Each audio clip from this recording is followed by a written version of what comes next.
I call this meeting of the Schertz-Cibolo-Universal City Independent School District to order. Let the record show that a quorum of board members is present, that this meeting has been duly called, and that notice of this meeting has been posted in accordance with the Texas Open Meetings Act, Texas Government Code, Chapter 551. The time is now 6 o'clock. Roll call. All board members are present. Dr. Gibson?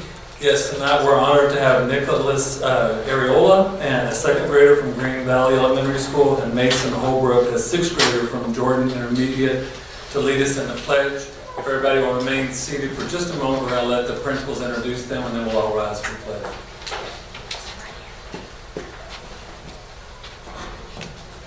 Good evening, members of the board, President Westbrook, and Superintendent Dr. Gibson. I am Shannon Johnson, principal at Green Valley Elementary, and I would like to introduce you to our student, Nicholas Areola, who is in the second grade. He has made such great academic and behavioral strides here with us at Green Valley. He's showing great leadership qualities both inside and outside of the classroom, and we just couldn't be more proud of him. He exemplifies the traits of a graduate as a dynamic leader because he leads by example throughout his day at Green Valley, no matter where he is at. His favorite subject is social studies because he likes to do what his teachers tell him to do. And he enjoys swimming and playing with his Nerf toys. And his big dreams one day are that he hopes to visit Disney World and Mexico in the future. Tonight he is joined by his grandparents, Mr. and Mrs. Carriaga, and his aunt. If you'll please stand and be recognized.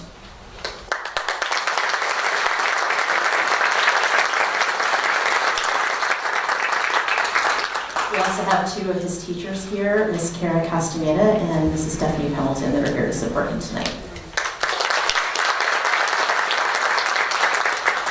Nicholas will be one of the students leading us in our pledges this evening.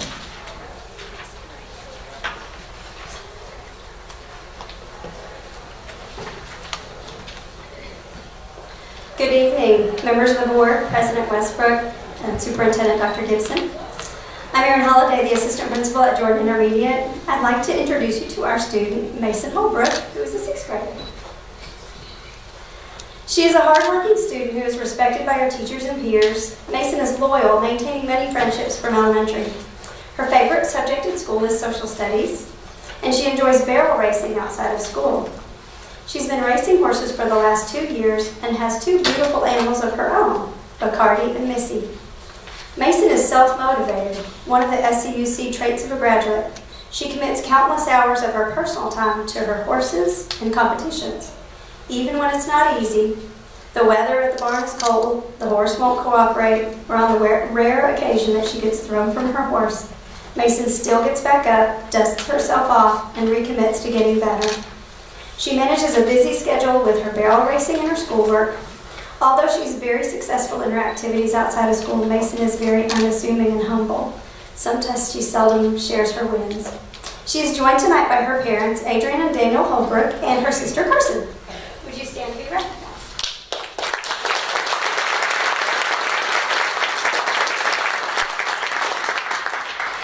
She is also joined by Tina Curtis, the principal at Jordan. And Mason will be leading this in the pledges this evening. Everybody would please rise.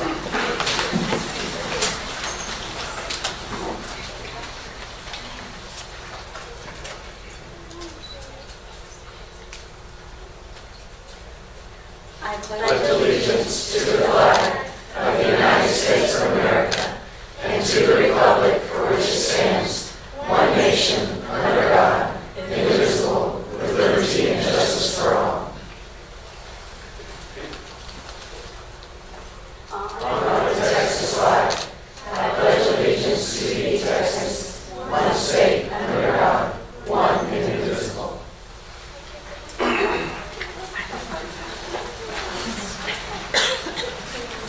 So let's give a round of applause for our two students.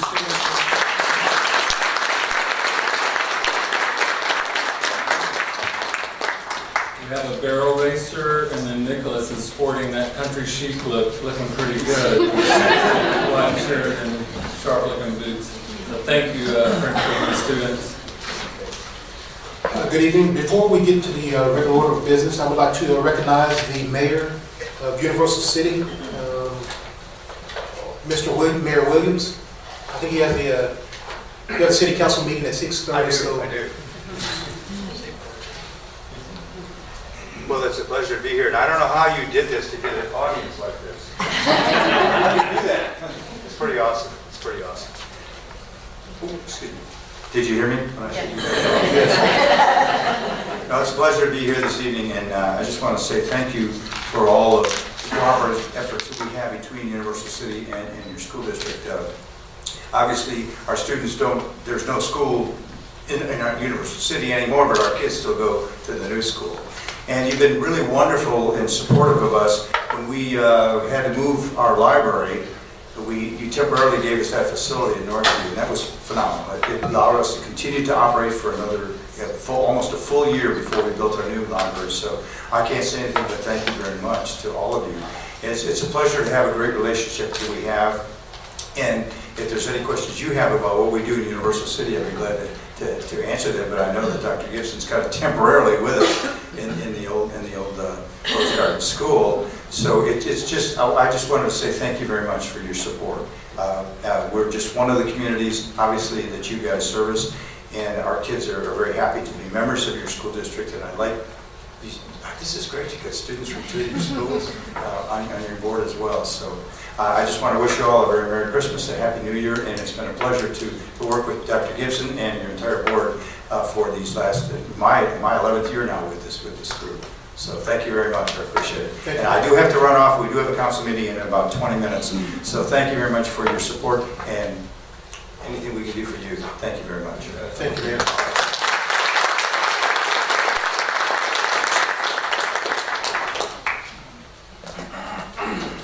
Next, I'd like to take an opportunity, it's sort of a pleasure and a privilege to welcome all the students, their parents, community leaders on behalf of the school board for attending this meeting and participating whichever level you will be doing so. The purpose of this general meeting, generally speaking, is just to make sure that the school district is running effectively in a financially,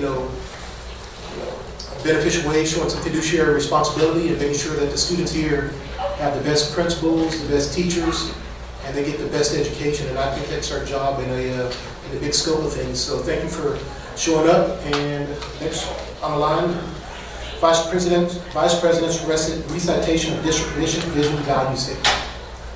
Our motto is a district with passion and purpose. Our mission is a diverse community founded in trust and transparency, commits to empower all students to feel lifelong potential through inspiring learning experiences.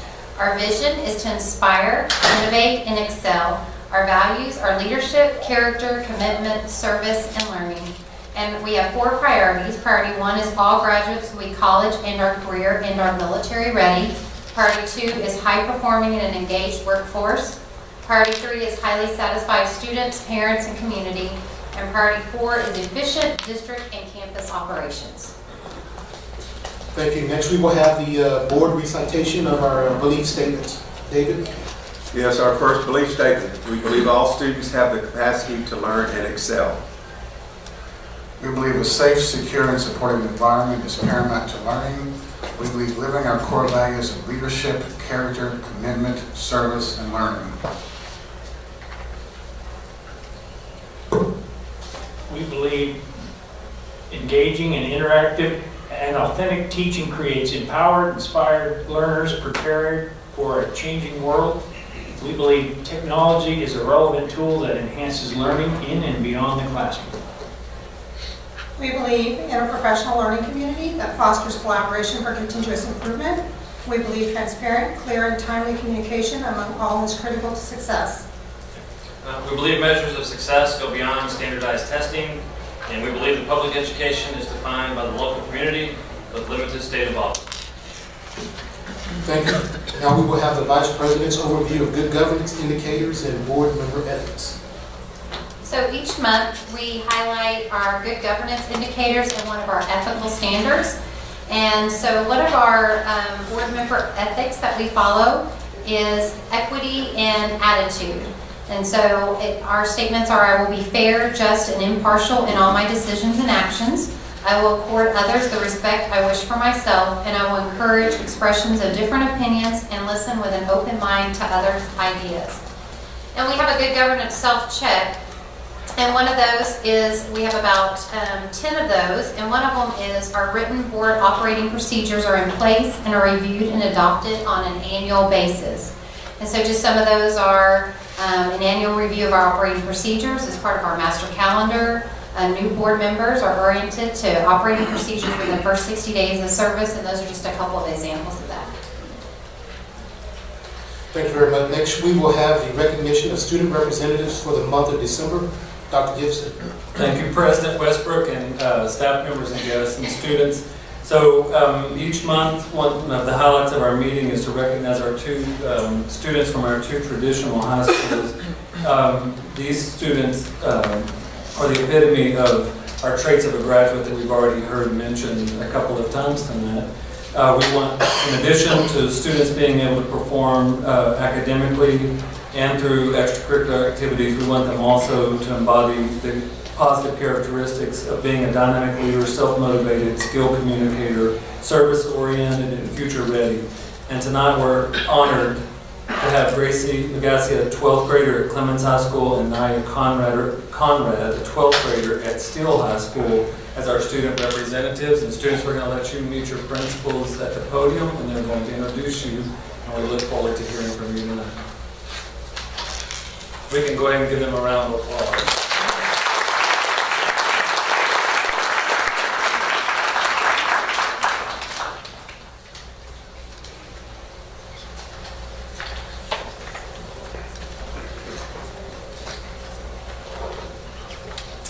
Good evening, Dr. Gibson, President Westbrook, and members of the board. At this time, I would like to introduce an amazing young woman and future leader, Ms. Nia Conrad. Nia is currently a senior at Steele High School, and she's been with us since her sophomore year. Nia has been a member of Steele DECA and Student Council, where she has volunteered her time at Steele Fish Camp and the Chamber Balloon Festival. Nia is also very active in Steele Air Force Junior ROTC. She currently is the deputy officer of our ROTC program. Through ROTC, Nia manages her ROTC unit in the state Texas Adopt a Highway program. She's also participated in Model United Nations, where she was named Best Delegate in 2017-18 for the Model UN. And she has also received an award for the ROTC Air Command Award for Leadership and Integrity. Tonight, however, Nia is representing the Steele High School chapter of Business Professionals for America, or BPA. She currently serves as a president for BPA in its inaugural year at Steele High School. Nia has utilized all of her leadership skills, and she has gained throughout all of our organizations and activities to help build this first ever chapter of BPA at Steele High School. After graduation this year, Nia will attend Howard University in Washington, D.C., where she plans to study to become an attorney. Tonight, Nia is represented by her mother, Miss Yolanda Conrad. Please be recognized.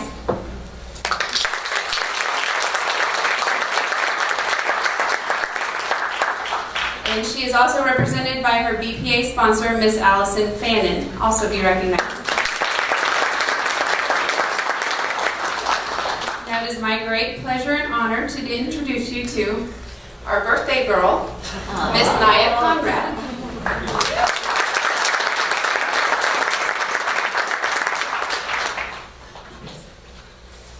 Good evening, President Westbrook, distinguished board members, faculty, and guests. My name is Nia Conrad, and I am here tonight to talk to you about the Steele chapter of Business Professionals of America, which is also known as BPA. I was elected as the first president of the inaugural chapter and would like to share a little bit about what BPA really is. BPA is a career and technology student organization whose origins have been traced back to the progressive era of the late 1800s to the early 1900s. BPA was officially formed as the Office Education Association, or OEA, in 1966 and officially changed its name to Business Professionals of America in 1988. BPA has a strong history as a student organization that contributes to the preparation of global professionals through the advancement of leadership, citizenship, academic, and technological skills. BPA is also committed to community service. Our chapter has nearly 30 members in its first year of existence, and we intend to grow even more as the year continues. In January, over 25 BPA members will be competing in the Regional Leadership Conference. The students will be competing in all clusters to include business and financing, management, marketing, cybersecurity, and small business management. If placed, the next levels of competition will be state in Dallas and then nationals in Anaheim later in the spring. As president of BPA, I've gotten the opportunity to market myself amongst my peers and higher-ups. I've also learned much needed skills in order to be successful in the real world. I would like to say thank you on behalf of BPA to our sponsors and to all of y'all for your endless support that you give student organizations such as this one. Your impact is far-reaching and much appreciated. Thank you.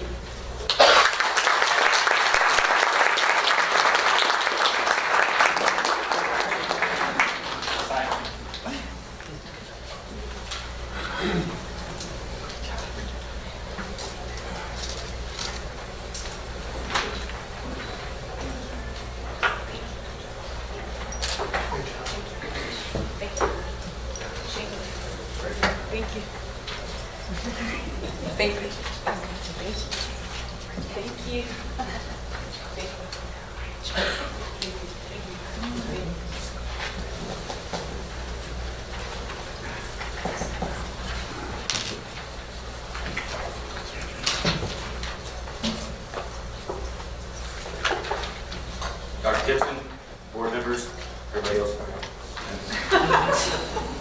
Tonight I have the pleasure of introducing Morgan Lagasse, or Gracie as we know her.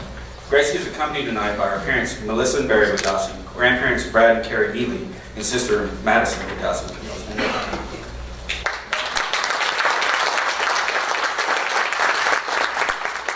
Laura Lounger, Gracie's business teacher and deck advisor, is also in attendance this evening.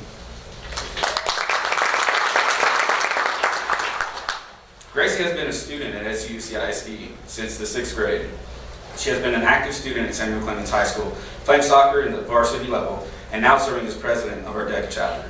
I remember talking to her father about DECA. He had just told me how Gracie had planned to do something in business when she graduated from high school and college. She had already started the company of her own and was possibly looking at getting her real estate license very soon. Should we do that? You working on that? Okay, working on it. You can buy a house. Right. With so much drive and determination to be successful in business at such a young age, I could think of no other group that Gracie should be a part of. And she joined soon after.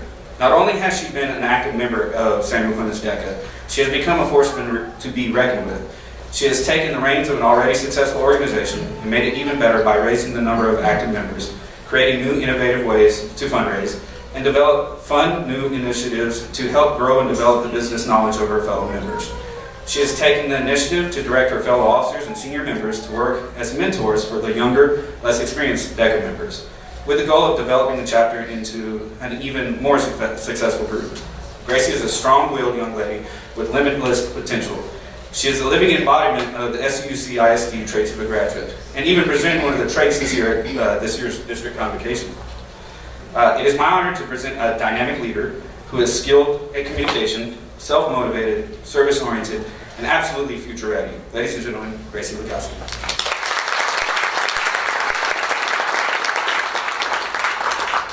Good evening, and thank you for having me. My name is Gracie Lagasse, as Mr. Saunders introduced me. I'm a senior at Samuel Clemens High School.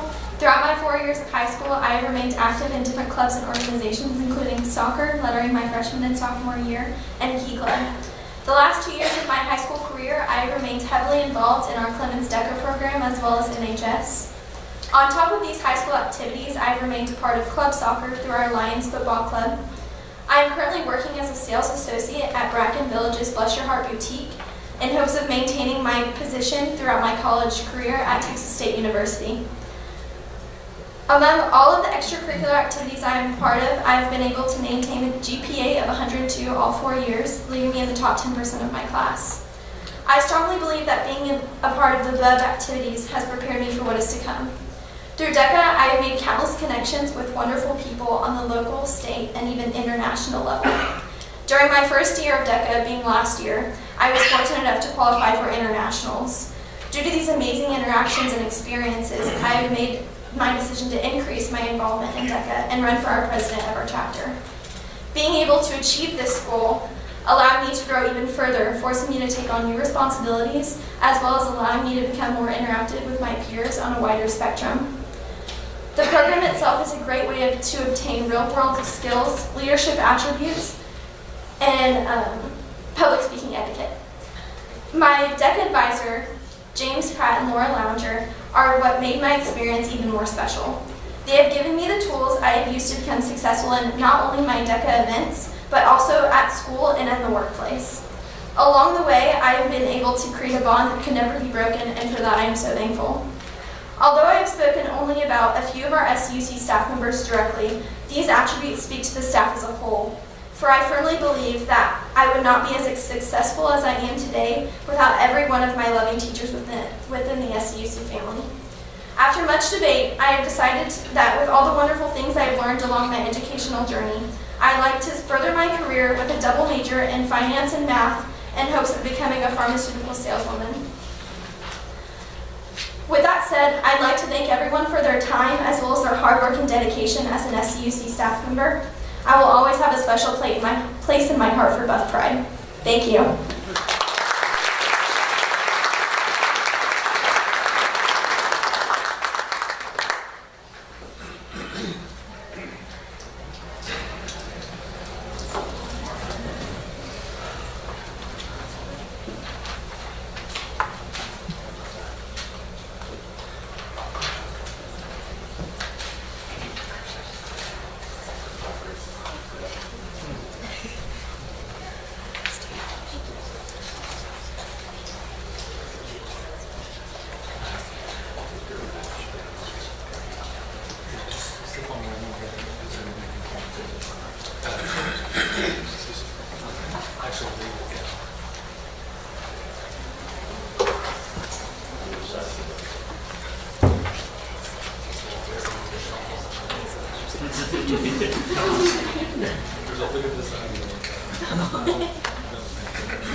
Well done.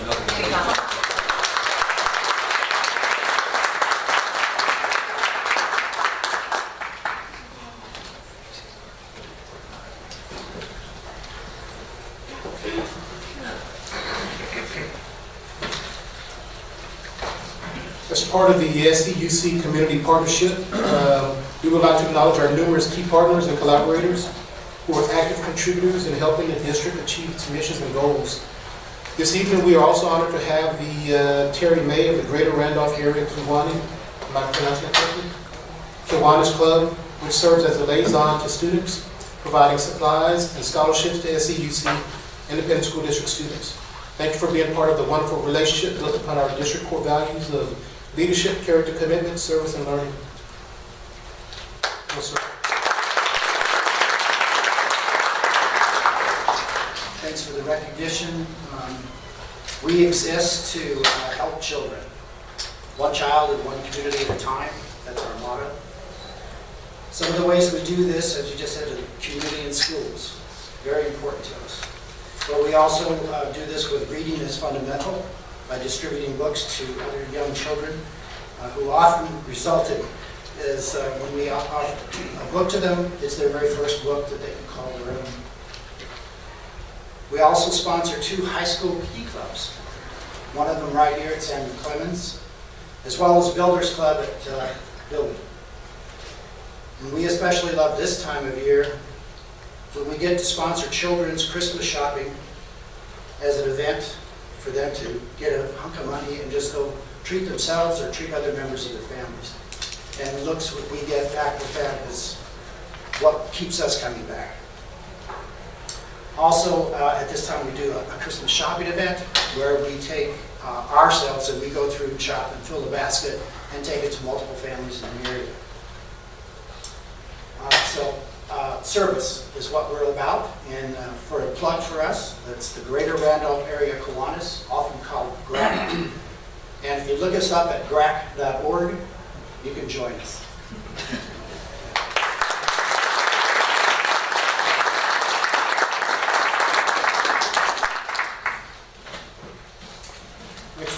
Ms. Goldhorn and Dr. Lindley for the recognition of principal representatives. Good evening, members of the board, President Westbrook, and Superintendent Dr. Gibson. I have the honor of introducing our elementary and intermediate principal this evening. I would first like to introduce to you our elementary principal at Green Valley, Shannon Johnson. Shannon has been in education for the last 19 years and been with SCUC for the past 17 years. A fun fact about Mrs. Johnson is that she has had the privilege of going on several international trips lately, indulging trips such as Maldives, Malaysia, Cambodia, and last of all, New Zealand. I'd like to present to you Shannon Johnson.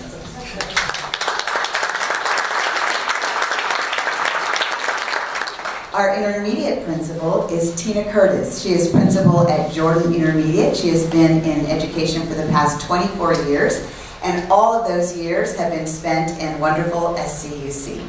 A fun fact about Tina is she was cast as a horse riding extra in a commercial in her 20s. So I'd like to present to you our Jordan principal, Tina Curtis.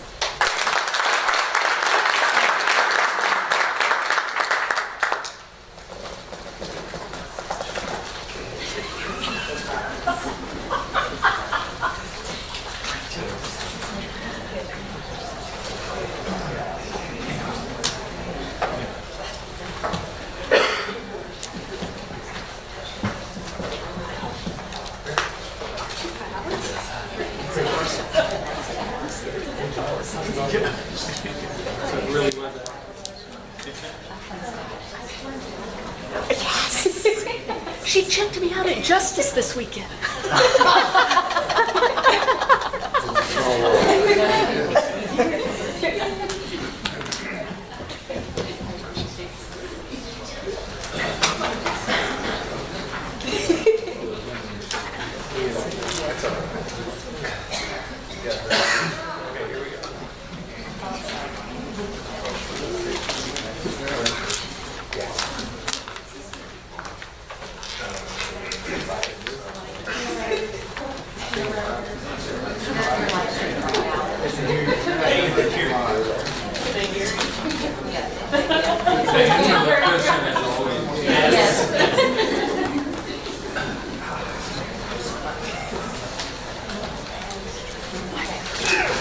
Now we will have Dr. Lindley for the recognition of student achievements.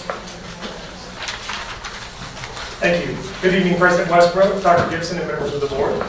Tonight we're here to recognize SCUC students who have achieved outstanding distinctions in academics, athletics, and fine arts. We applaud their commitment and dedication to perform in these areas and bring excellence to our district.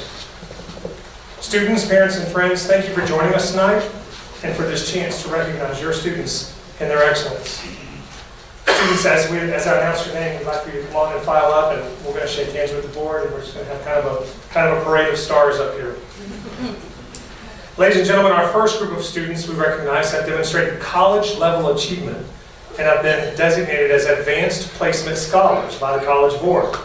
According to the College Board, approximately 2.2 million students worldwide took the AP exams, and about 22% of them performed at a sufficiently high level to earn an AP Scholar Award. Tonight we're honoring 42 seniors who have already received these awards before even taking their senior level AP exams. Our first scholars are from Clements. These AP scholars have earned a 3 or above on 3 or more AP exams. So I'll come up when I announce your name. Achilles Alonso, Nicholas Carrion, Sage Chain, Kaylin Connolly, Hunter Hewlett, Madison Horn, Molly Lambert, Jackson Mummy, Orion Hagiotas, Cameron Toller, and Matthew Williams. Those are our AP scholars from Clements.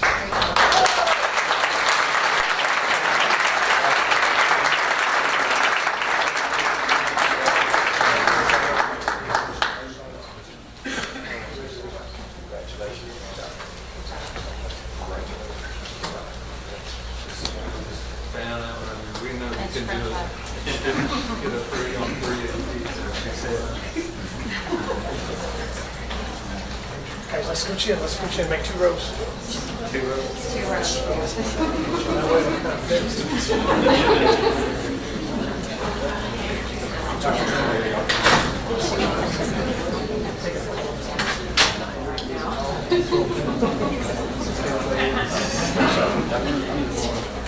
Yes. Can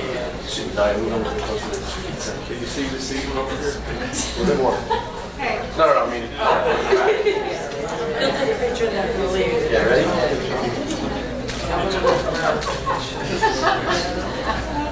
Okay, parents' turn.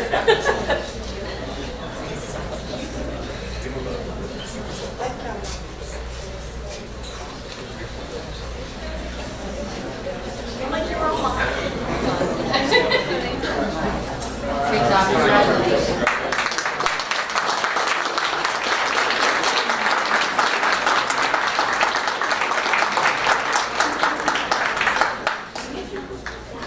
Thank you. Continuing our parade of stars, our AP scholars with honors from Clemens have received scores of 3 or higher on 4 or more AP exams so far. Hayden Musey, Lauren Stevens, and Nathan White. Please come on down.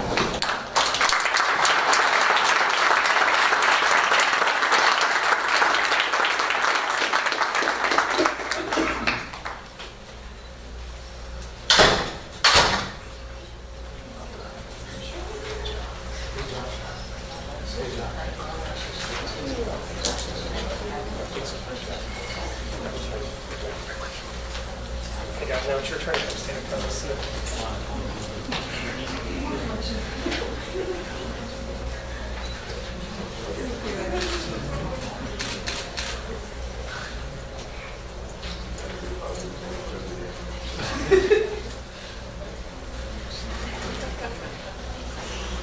Good job, guys.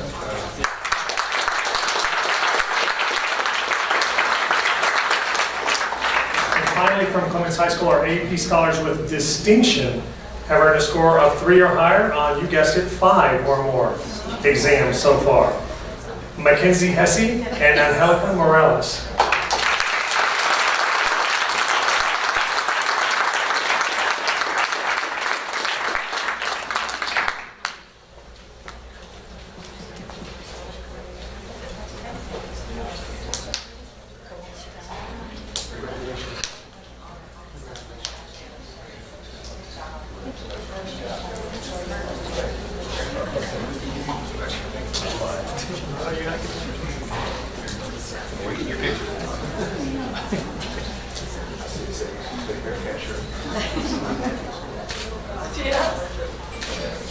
Great job.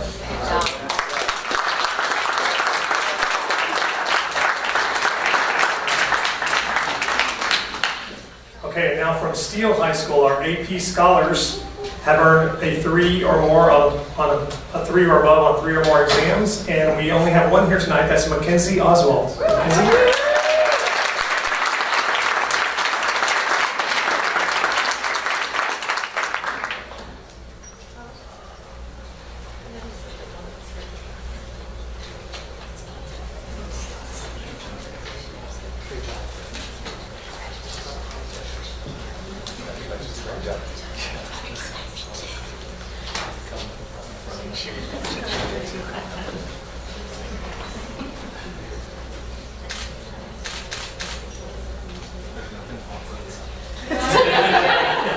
Good job.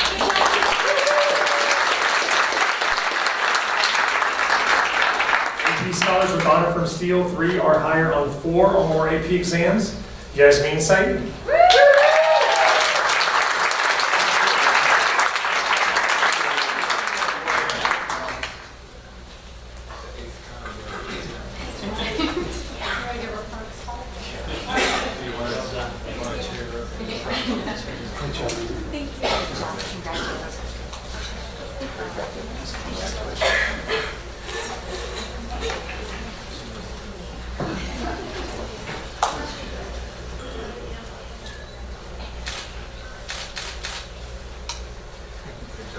Way to go, Yasmin!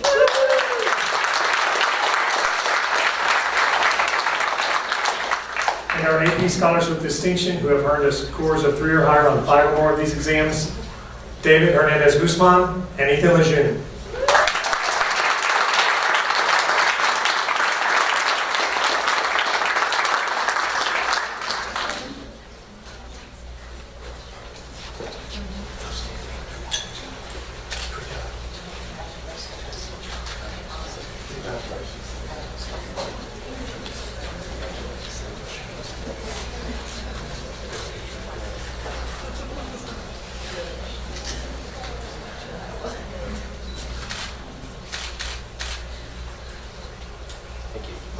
Smarter than you get.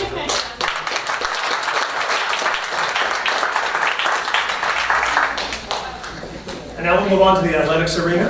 The following students were recognized as members of the 2018-2019 Academic All-State Teams. Academic All-State Teams recognize high school athletes who excel in the following categories: GPA, class rank, and ACT/SAT scores. We applaud them for their commitment and dedication to perform with the highest of excellence academically and on the field or court. From Clemens, our academic all-state students in cross country, Adriana Trevino and Michelle Bernassa.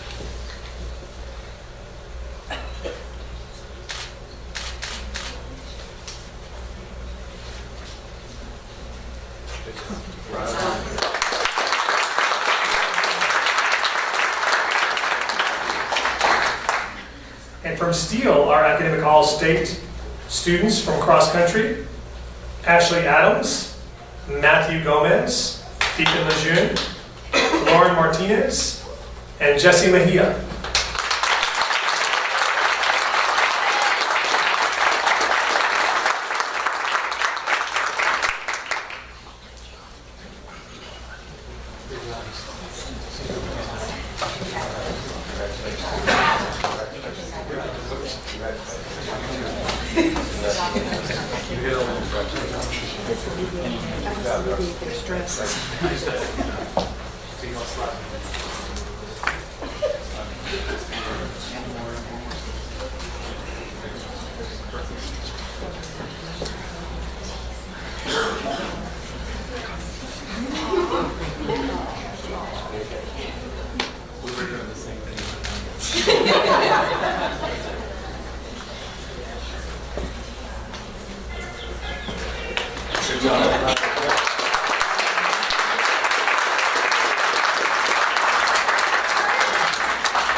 We have one more athlete from Steele to announce, and that is in cross country, Lily Morrell. Lily was named to the Texas Girls Coaches Association All-Star Team. Come on up, Lily.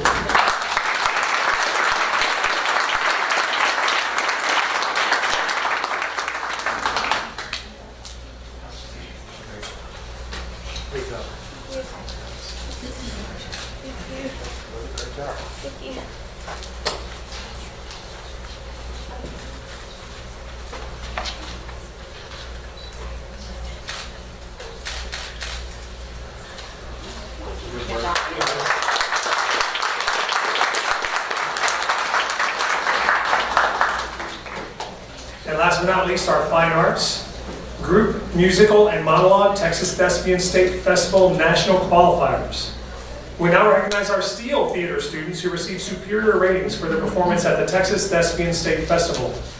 These students qualified to compete in the International Thespian Festival in Nebraska in June of 2019, where they will be immersed in the dramatic arts for high-achieving high school theater students from across the U.S. In monologue, Eric Liao.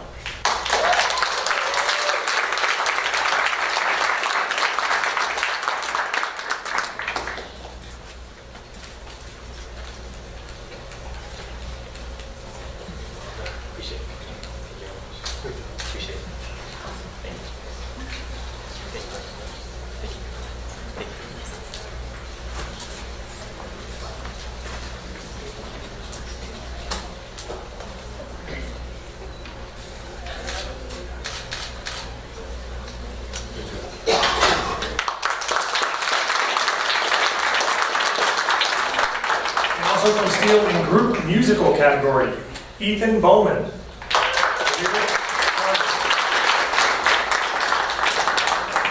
Lyric Carter, Ruby Duca, Lily Gordon, Olivia Guerra, Molly Herrick, Zachary Crenshaw Larkin, Isaac Leon, Jalen Mayers, Alexander Midkiff, Brooklyn Moore, Tori Olivas, and Aspen Palmer.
Thank you. That concludes our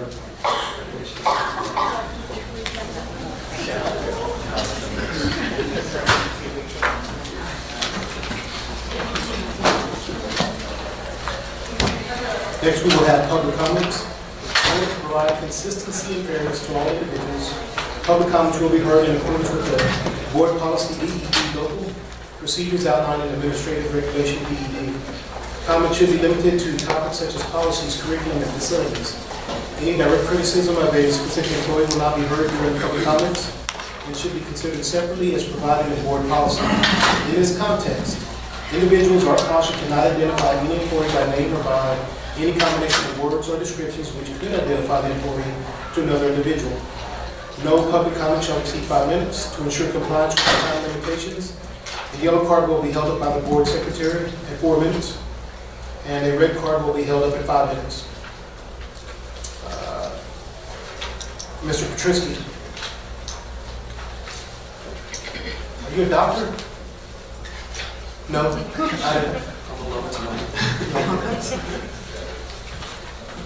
Dr. Gibson, school board, thank you so much for allowing me to have the opportunity to speak. I would like to thank you for supporting the arts with a beautiful new Clemens Performing Arts Center. Thank you. It's beautiful. What can I say? Wow. It was an honor and it was a pleasure to direct the combined Clemens bands at the opening concert December 6th with a specially composed fanfare in celebration of the occasion. Our students are very proud of our new facility. I'd also like to thank you for moving forward with the renovation of the band hall to serve our growing program. And one more thing, finally, it was a pleasure that the Fine Arts Department was able to be a part of the recent food drive sponsored by our district that will help our community. Again, thank you so much for all your support. Thank you very much. Superintendent update, Dr. Greg Gibson. Yeah, so just real briefly, there's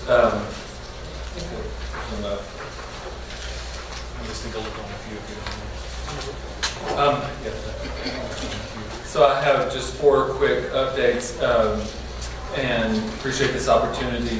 And I'm not going to read all of this to you, but just want to share with the trustees and with the audience members that we are continuing our, you see 2Q, or TQ rather, number 2 and TQ number 3. We're calling that internally tough questions, and then it ultimately becomes a blog of just questions around the district. So I just in the spirit of transparency with the board and just making sure that you're aware of the questions that are arising. And these are not one-offs. These are ones that we work through a process, that we have a group of people that represent the entire district say what's on people's mind. So the next round of questions that we're working on responses for now are what are the district guidelines for class sizes, what's the plan to refine structures for response to intervention, what are the short and long-term plans for special education to address staffing, serving and training all teachers to ensure student learning. And then we just this last week, maybe it was the week prior, pulled in a next set of questions, and these haven't been refined yet, so you can see that there's 7 of them actually, and I'll just kind of, instead of reading every one of those, just kind of give shortage of substitutes, benefits, self-funded health insurance, substitutes, marketing plan for charter schools, or to be awareness of charter schools, and then some accountability questions. So I just wanted to draw the board's attention to those. Also, the board later tonight will approve the legislative agenda. This next update has a question, and we don't necessarily have to answer it tonight, but I would like you all to just think about it. So each year, we've presented our legislative priorities. There's anywhere from 5 to 6 or 7 of those. The session progresses, and we never really close the loop at the end of the session. So what I would like to ask the board to consider, and again, Mr. Westbrook, this isn't necessary for discussion or not, because that would maybe good to post it, but I just want to plant a seed of thought that if we would take each legislative priority, and on page 6 you can see that like the first one is increased public funding, or funding rather, for public education. And then we assign what we believe an A would be, what a response that would be warrant an A, and then what a response that would warrant a B, and a response that would warrant a C, and a D, and an F. And then utilize this rubric and make sure to be very transparent and upfront with our legislators, not spring it on them at the end of the session, but go over it with them actually at the beginning of the session. We haven't finished all of these, we just kind of started on this, but I just wanted to kind of give you all, and they're going to need some work over the next, we probably have, I realize the session starts in January, but it doesn't really ramp up in earnest until, February and March. And so we could probably have this ready by February and March if we chose to move forward. It's concept, I just want to get some feedback from you all in the next 60 days or so if you think this might be a good idea. I vacillate back and forth. There's a part of it that kind of feels punitive, in some ways, and then there's a part of it that feels like, okay, we should be really clear about when we say increased funding, what do we mean that would be the ideal, and then what would be okay, and then what would be harmful to us. We rarely delineate those 3, and so this is a way to delineate those. This ultimate design are intended to be some kind of public document as well, or just kind of a guideline to discuss with legislators about it? Well, that's a really good question, and I think we were thinking internally as a guideline to them, and not something that we're going to put out, afterwards, we gotcha, or whatever, but just an internal measure that we would share with them. Nice. I think that's a really good question, and I think that our approach would be more to just show them some clarity around these. Then we also met Ms. Seaver and Mr. Westbrook, and I can't remember if there was a third board member here with our elected officials. Were you here? Okay, Jerry was here, sorry. It's been at least a day ago. And one of the outcomes from that group that we were meeting with was the consideration of listing 3 topics that all organizations, and in this case we just put Guadalupe County on here, could agree to. In other words, we have these 7 or 8 legislative items that wouldn't necessarily be the same as the city of Seguin or the city of Marion or even Marion ISD or Seguin ISD. But these 3, all organizations we believe in Guadalupe County could agree on. And it's traditional schools are the backbone of our county, support public education, the consideration of a 2.5% tax appraisal cap without a major infusion of state dollars would have a devastating effect on local government. And then the third one is local control, and we submit a letter that, we hear some talk about local control being important to state legislators, and then we see it every 2 years disappear. And so we're asking kind of for a hard line of some regaining of local control for issues. At the end of the meeting, they had asked us to just put together a draft, and so this is the draft. It's still a rough draft. We'll send it out to everybody to take a look at. And then we'll make sure that we have the right signatures on there and all that. Yeah, and if we can get that group to sign off on something like this, then now the way I envision is that we're holding this up as kind of a broader one for the whole county, and then we have the SCUC legislative memo as well. And I think we're going into the session being very clear about some things, especially if we use the A through F rubric with them as well. Then the last thing is I want to just take a moment. Pardon my back for just a second. Ran out of room a while ago. There were so many kids being recognized. It's a good thing. Miss Seaver, I believe, attended this last week, and we appreciate her doing that. And I was going to a TRS meeting where I certainly would have been there, and I think Dr. Edwards and Ms. Cannon attended, and others. But I appreciate you guys going. But we've really, as a part of our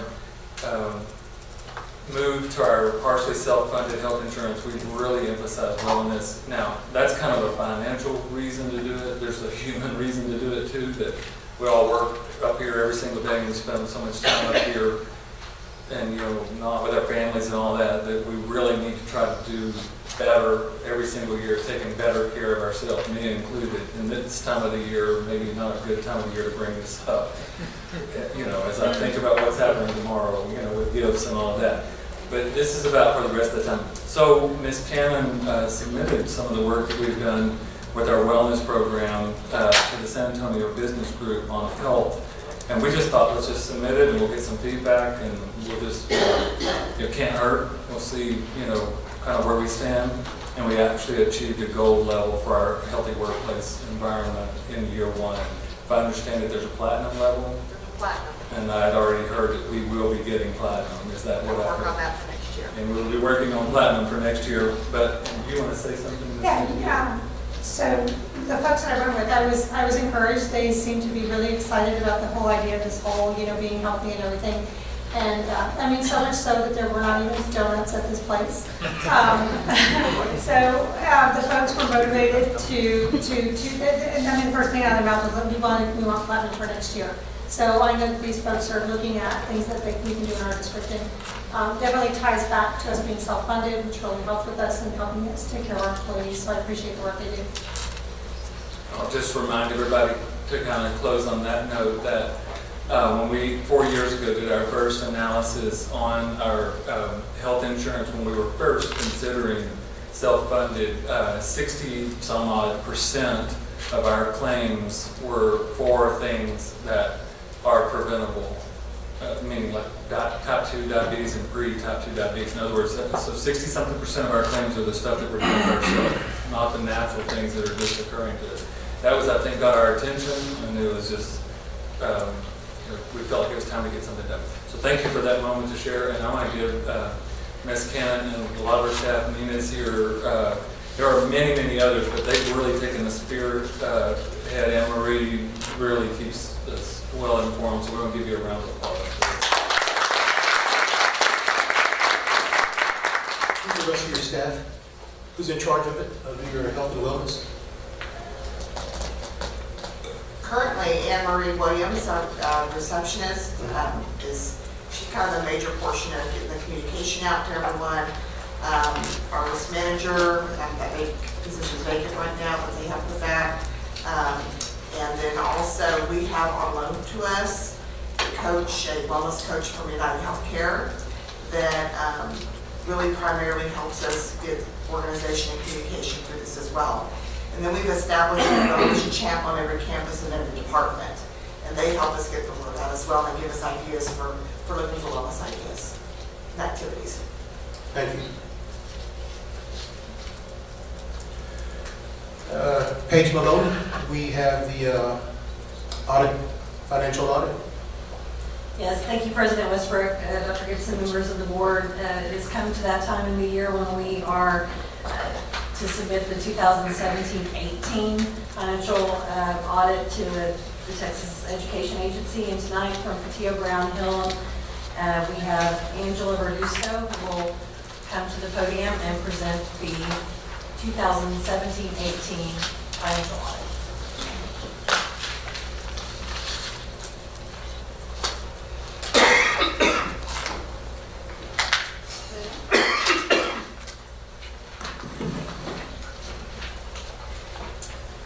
Thanks all for having me. My name is Angela Verduzco. I'm a manager at Patillo Brown Hill. Thank you again for having me out here. We came out here during the summer for a week of planning. During that time, we take a look at controls and processes in place. This year, we spent 3 weeks out here for the audit, and during that time, we take a look at source documents and just ensure that the financial statements are materially correct. I think all of y'all have the copy of the report, correct? On page 2 is the opinion letter.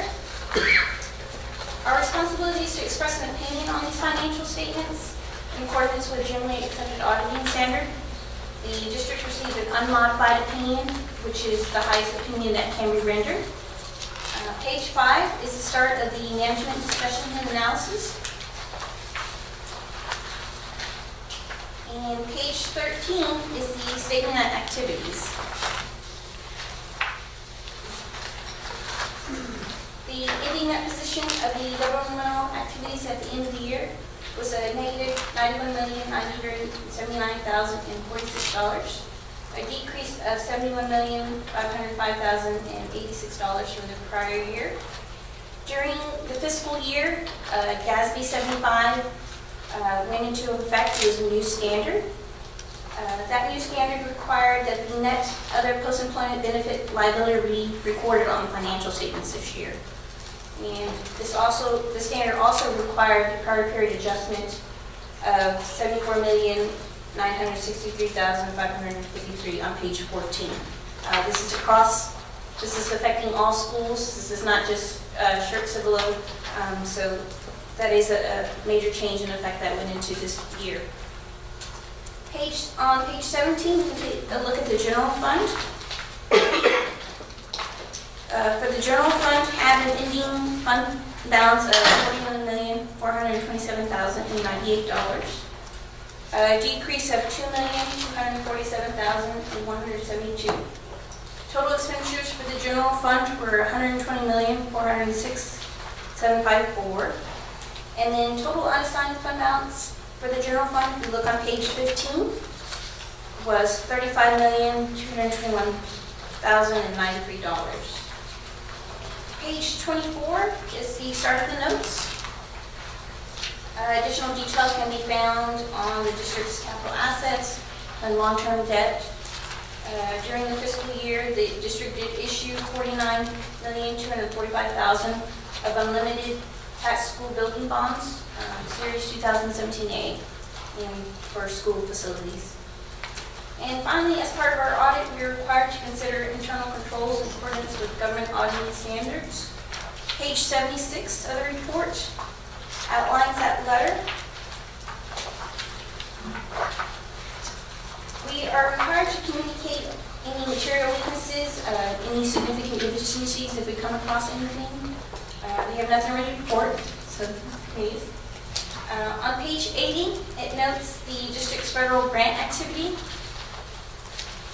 This year, federal grant expenditures totaled $7,639,149.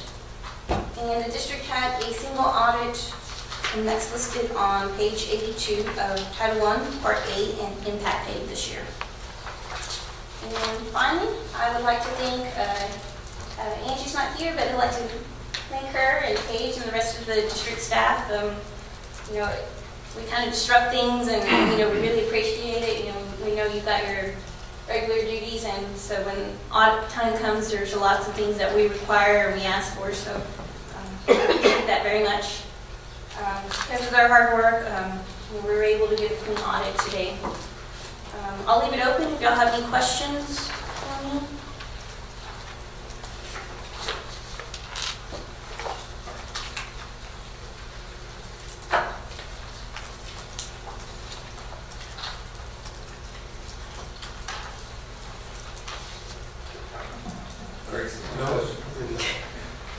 like a nervous silence, right? I'm an auditor, you know. How long do you wait? 20 seconds before you just... How long is too long? I'll leave it, you know, There's no questions. Any questions? No? okay. Mr. President, Thank you. Okay. I've got one. Yes, sir.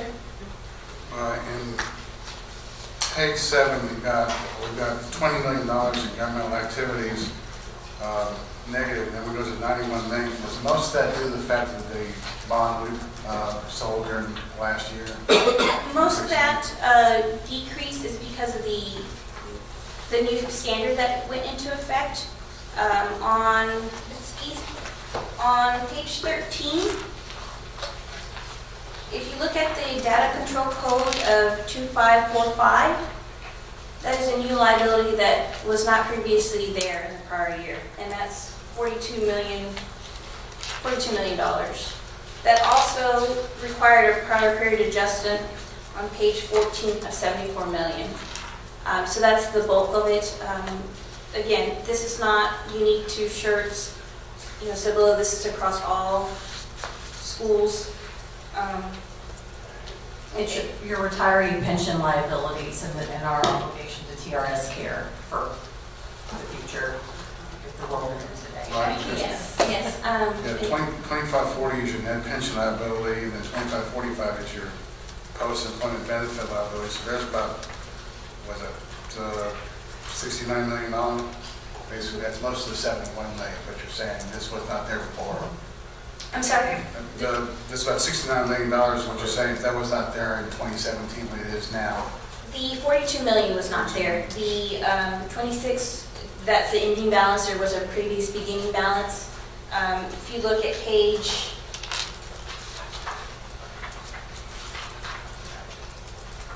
I'm sorry, that changed, but it had a beginning balance that the code 2540, that was in last year's report, you know, similar, but the big one is that 2545 code that went into effect this year. Is there any rationale for why they did that? If you, Well, without getting into politics.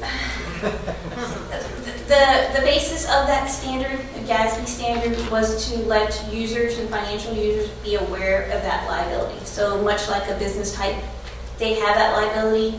Governmental entities were not required to have that on there.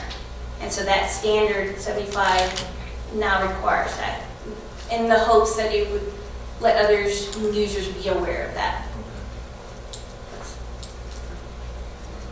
So what's the net effect of that? So we're have unfunded mandates going forward, or is this just spreading out the entire all government entities in the country?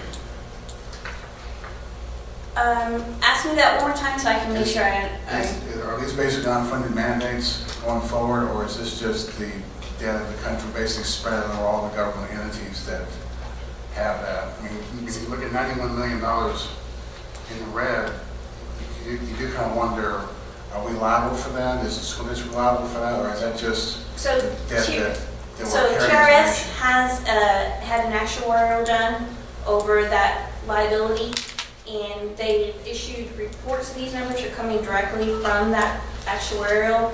Each of the school districts has a percentage of that liability, and now the schools are required to record that liability on the books. we don't actually owe it, but we're kind of responsible for that debt? That's what you're saying? Yes, I mean, if things were to dissolve, you know, this is what would need to be, you know. It reflective of the employees that we. Right. Yes, so if you look at, again, all the other schools are going to have this. It's based off of an actuarial that they had, percentage of that liability at TRS. So these numbers are based for the percentage for Schertz-Cibolo. I'll have to do some reading on it, I appreciate it. You will, if you search GASB 75, you'll find lots of information on that. And if you look up GASB 68, that's the one that required the 2540, and that went into effect a couple of years ago. So this is just kind of almost an expansion of that. And then we can look at TRS actuarial assumption. Yes. See where the numbers came from. Yes. Thank you very much, appreciate it. Thank you. Yeah, so before you leave, with the, I think the board has to approve, and so I just thank you for all the work that y'all do. Y'all do a good job with an audit, and I know there's not that much difference between, firms doing it, but we just appreciate the way that you perform and handle yourself, and real professional, and that's much appreciated.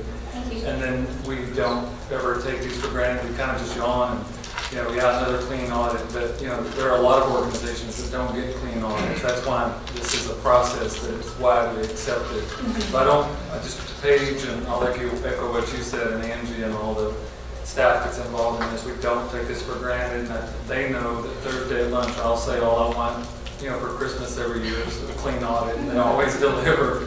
So anyway, thank you all for all the work on this. Thank you. And this is an action. Is that right? It's an action item, yes. Okay.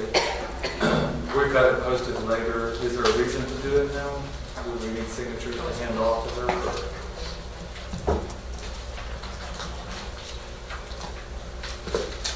Where is it posted? The motion is posted in the agenda. Mr. President, I would suggest just go ahead and doing it since the representative is here. That's fine. That probably would be a good idea. Page, what number is the action item so everybody can take a look at it? Page 17. Okay. Page 17.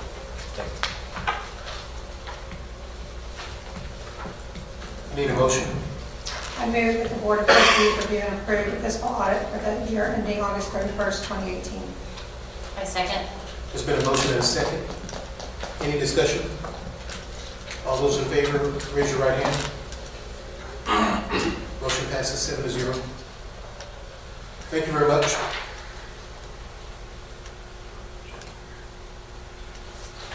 Now we will have a review of trustee visibility and commitment within the district. The Good Governance Self-Check addresses the expectation for trustees to discuss, review, and measure board advocacy for the district within the community and with our governmental entities, and develop procedures to actively strengthen community partnerships to improve overall performance and stewardship of public services. And I'd like each board member has an opportunity to discuss their board advocacy and what they've attended within the district over the last month since our last regular board meeting. David? Yes, I continue to be able to participate, do my watchdog thing at Green Valley Elementary, and I enjoy that a whole lot. I was able to meet Nicholas one day when I was there, the young man who did the pledge this morning, and find out a little bit about Nicholas. And what Ms. Johnson said is very true. He's having a great year, and he's continuing to working at it. And he is exhibiting the traits of a graduate, and we appreciate that. Also was able to attend the Wilder Intermediate School string orchestra and choir Christmas program. It was a combined program where the string orchestra provided music for the choir to accompany, and it was a wonderful production. Really appreciate it. A lot of hard work by the students and the staff at Wilder, and especially under the hardship of not having a auditorium to go to. It was quite a production, and they got through it, and God bless them, they did a great job. So that's pretty much it. Thank you. I don't have anything to add this month. It's been one bad month for me, so I'll make it up. I was able to, a couple of holiday things, attend the first annual Clemens Holiday Bazaar. Santa was there. That was a fundraiser, I believe. And of course, we were playing football games. And then also, there's a few of us that was in the Cibolo Holiday Parade as well. Hero candy. It does not go along with our wellness. Okay. $73.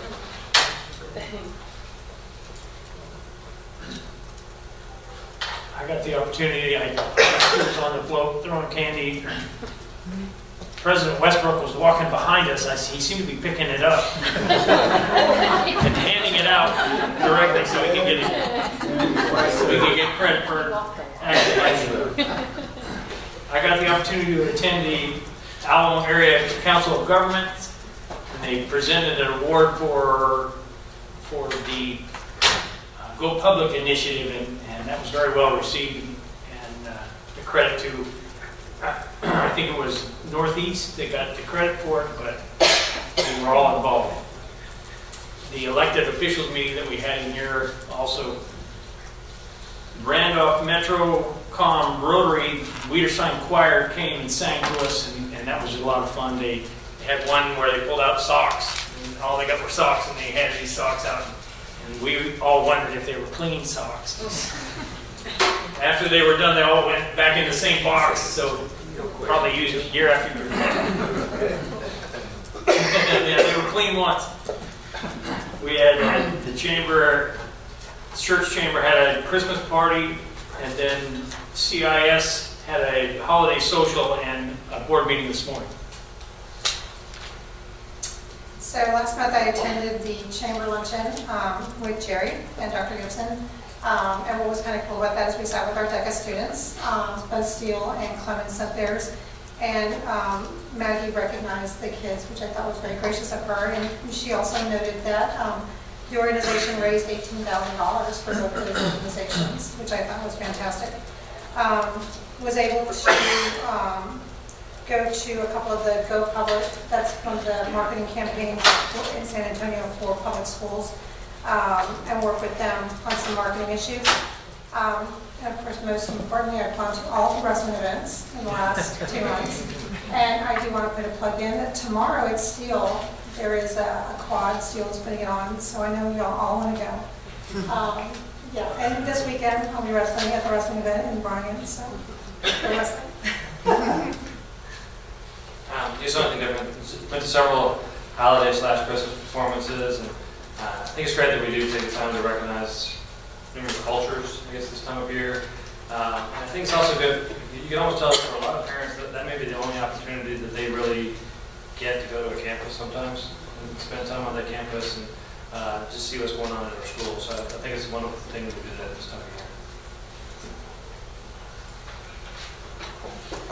Thank you very much. I did have an opportunity to Cibolo parade with Amy and Jerry, and then ACOG with Jerry. And outside of the football events, I think I was wonderfully surprised and very pleased with the fine arts performances at Adobe. I think that was the Jazzy Winter, or was that the choral? There was one that was a band at Adobe, and then there was a choral performance, choir performance from over at Steele High School.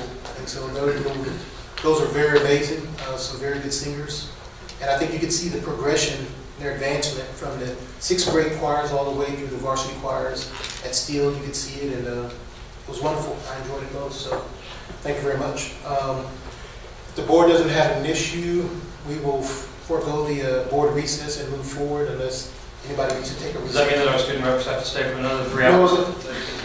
Amy has something to say. Hello, I said, they have semester exams. I know they're dying to study for them. So Gracie and I run. Thank you very much. We'll give you another round of applause.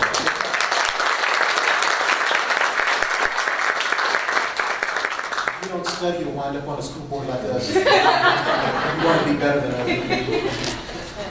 Thank you all. Thank you. Very proud of you. Thank you, guys. Graduation. If you want a summary of the rest of the meeting, we'll meet you after your exams tomorrow. Give you an update. Thank you all for staying, for everything you do. Yes, thank you. Let's have Wayne Krusky and J.D. Mosley give a report. 2018 construction update. So good evening, Mr. Westbrook, Dr. Gibson, members of the board.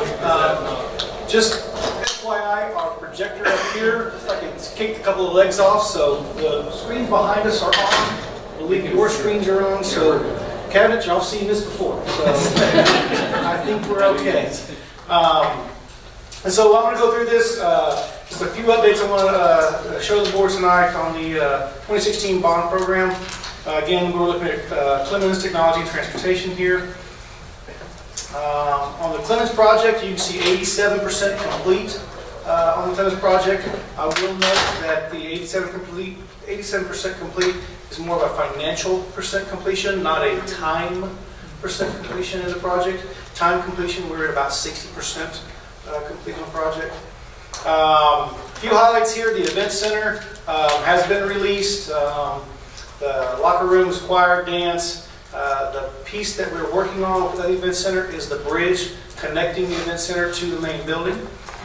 You know the auditorium's been released. Hopefully you'll have a chance to see that one. Interior renovations in Area O and Area B. This is teacher lounge, testing storage, ALE, new classrooms. Those will all come online when we come back in January. So the campus will have those classrooms in those areas available. The interior renovation of Area C, the old auditorium and the practice gym, is ongoing currently, and that's scheduled to be complete for next school year in August 2019. And in the west stair enclosure, see the big blue area on the end of the campus over here facing Schertz Parkway. That's under construction currently to be completed in January of 19. Just a map, we've seen that one before. This is a picture of the foundations for that bridge. It goes across from the event center to the main building. You can see that big blue square up there. That's the event center. That's where it will actually connect into the event center. And the other direction is facing the main building, where we'll knock a hole in the wall and bring it in. Inside, this is area, the renovated admin area. Again, expected completion this December. We're just doing punch items in here. This will all be ready for campus when we come back in January. More of the renovated admin area. There's mailboxes, storage vault, nurse's office there in the background. You can see, again, this area will be something that will be available to the campus when we come back in January. We're looking at this as the B102 through 108. This used to be, kind of neat here, used to be the boys and girls locker rooms for the auxiliary gym. So now you can see the pictures of what that has become now. So now these are classrooms. Again, these are all going to be open starting beginning in January when we come back. Just another picture. This is the same area, but upstairs in the B hall. This is B classroom. There's a HOSA and a Combi lab, prep area, forensics lab in these areas. Looking outside, you can see that our auditorium is gone. And then the hole you see there is the auxiliary gym. This is inside the auxiliary gym, so you can see that we've begun the work inside the auxiliary gym. They are erecting the steel. Remember, this will be a 2-story structure inside of that auxiliary gym. And this is going to be CTE classrooms. This is the outside, that west stair enclosure. I spoke a minute ago, the big blue area on the end of the campus right now. And this is just enclosing that area so that we can increase circulation in the campus. And that's it for class. Questions? I noticed that we've moved some portables. Is that because those classrooms are opening up in January? It's twofold. The portables will move because at the end of the project we will be coming in with parking in that area, as well as we're opening up those 10 new classrooms in the building so we can bring kids out of the portables. They're not all coming from portables. Some of them are coming out of the A-wing because now we're going to jump into the A-wing and there's more over there too. But yes, ma'am, we're going to have 4 portables leaving during the holiday. Any questions on 16? Let me just ask you real quick about portables. I know the visual is we put up a portable city, then we take the portable city down, and then we put it back up again, and we take it down. And it kind of just, the last decade it's kind of been that way. Sure.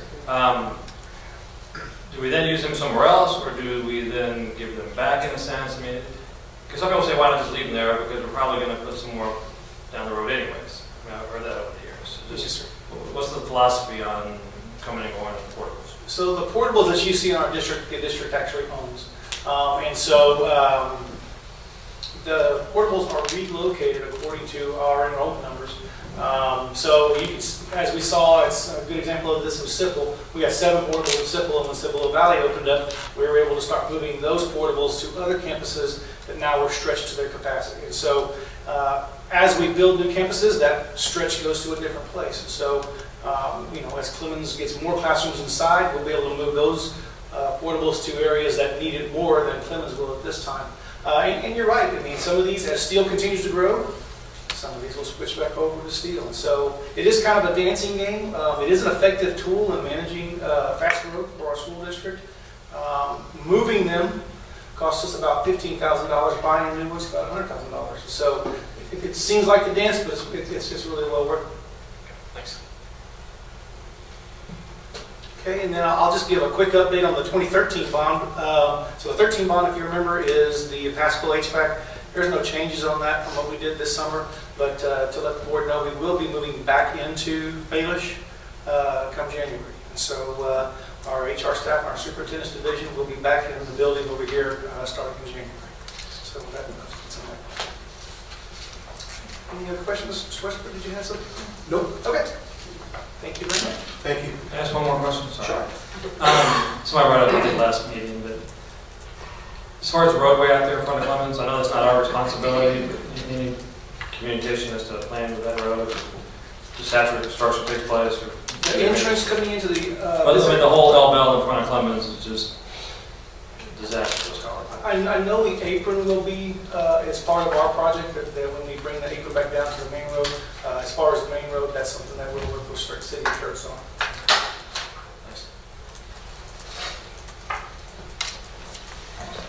Matt Rivera, purchase of two special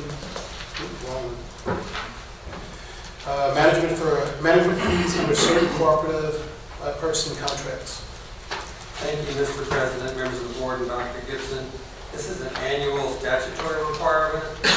When a school district enters a purchasing contract valued at $25,000 or more under this section of the Education Code and Local Government Code, or under any other cooperative purchasing program authorized for school districts by law, will document any contract-related fee, including any management fee, and the purpose of each fee under contract. So our total expenditures for management fees is $3,470 for this past year. We did receive a rebate back from the TASB board of $17,000, so that helped us a lot. However, the purpose of purchasing cooperatives is to save us time. Instead of spending a typical 90-day solicitation period, you go through a purchasing cooperative, depending on the purchase. If it adds value, we'll go through the purchasing cooperative, but we have the staff to do our own solicitations as well. It's just another tool that we do use from time to time for technology, for school buses typically, and other areas that rise to the occasion. If they're the right tool, we use those. It's just a report with no action required.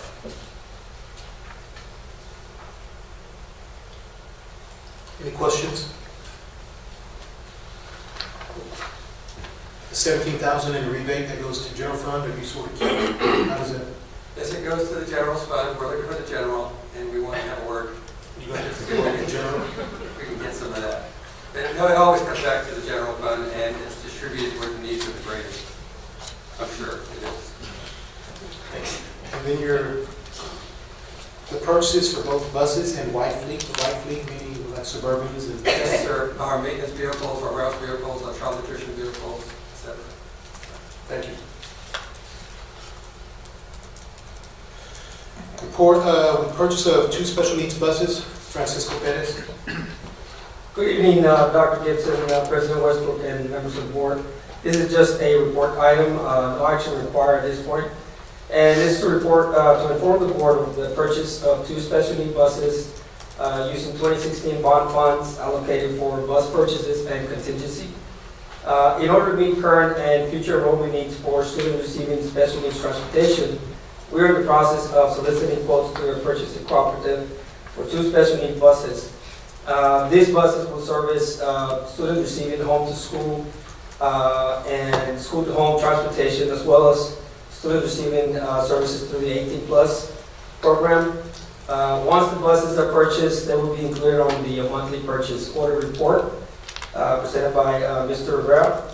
And as far as the cost of the special need buses, it's approximately $190,000. And to cover the cost, we will use the remaining $78,474 allocated for transportation from the 2016 bond, and the rest will be covered by the bond contingency funds.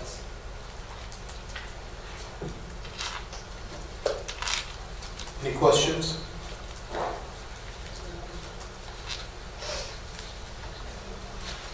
Okay, thank you very much. Dr. Edwards, discussion of the school year calendar. Yes, sir, thank you. Just bringing forward to you as a discussion item tonight, we'll plan on bringing it back in January, as well as each year we use our District Improvement Committee to review our current calendar as well as make recommendations on the next year's calendar. We followed that process this year after several meetings, several feedback loops, and opportunities for input. We continue to narrow that process. The importance behind that, there are certain things that you have to take into account, such as the districts are not able to begin the school year until the fourth Monday in August unless they're district of innovations and have a statutory exemption, which we do, that allows us to start the school year prior to that fourth Monday. Some other things to consider is that the school year must have 75,600 minutes of instruction built into it. This will allow the school calendar enables the district to establish the days of operations, contract employee days, et cetera, in that process. So over the last 3 months, we've used our DIC to review that. We've narrowed down to 2 drafts for our calendar based upon that process and the feedback. We were thrown for just a little bit of a loop. I think about a week ago, Dr. Gibson and I got information that there was the possibility of TEA changing some of the dates of the STAR testing in April. And last Thursday, about 5 o'clock, that was confirmed that the STAR testing dates will change in April, which impact some of the work we've done on the calendar, not significantly, but to some degree. So we're planning on taking that back to the DIC for final review, and then final recommendation being brought back to the board at the January board meeting as part of typically it's the process we use just about each year to determine the school calendar. Any questions? Any questions? I'm just going to say, I appreciate all the work that GIC has done and all that. And it's sad that we have to take it back and lose a holiday because of STAR testing being on Good Friday.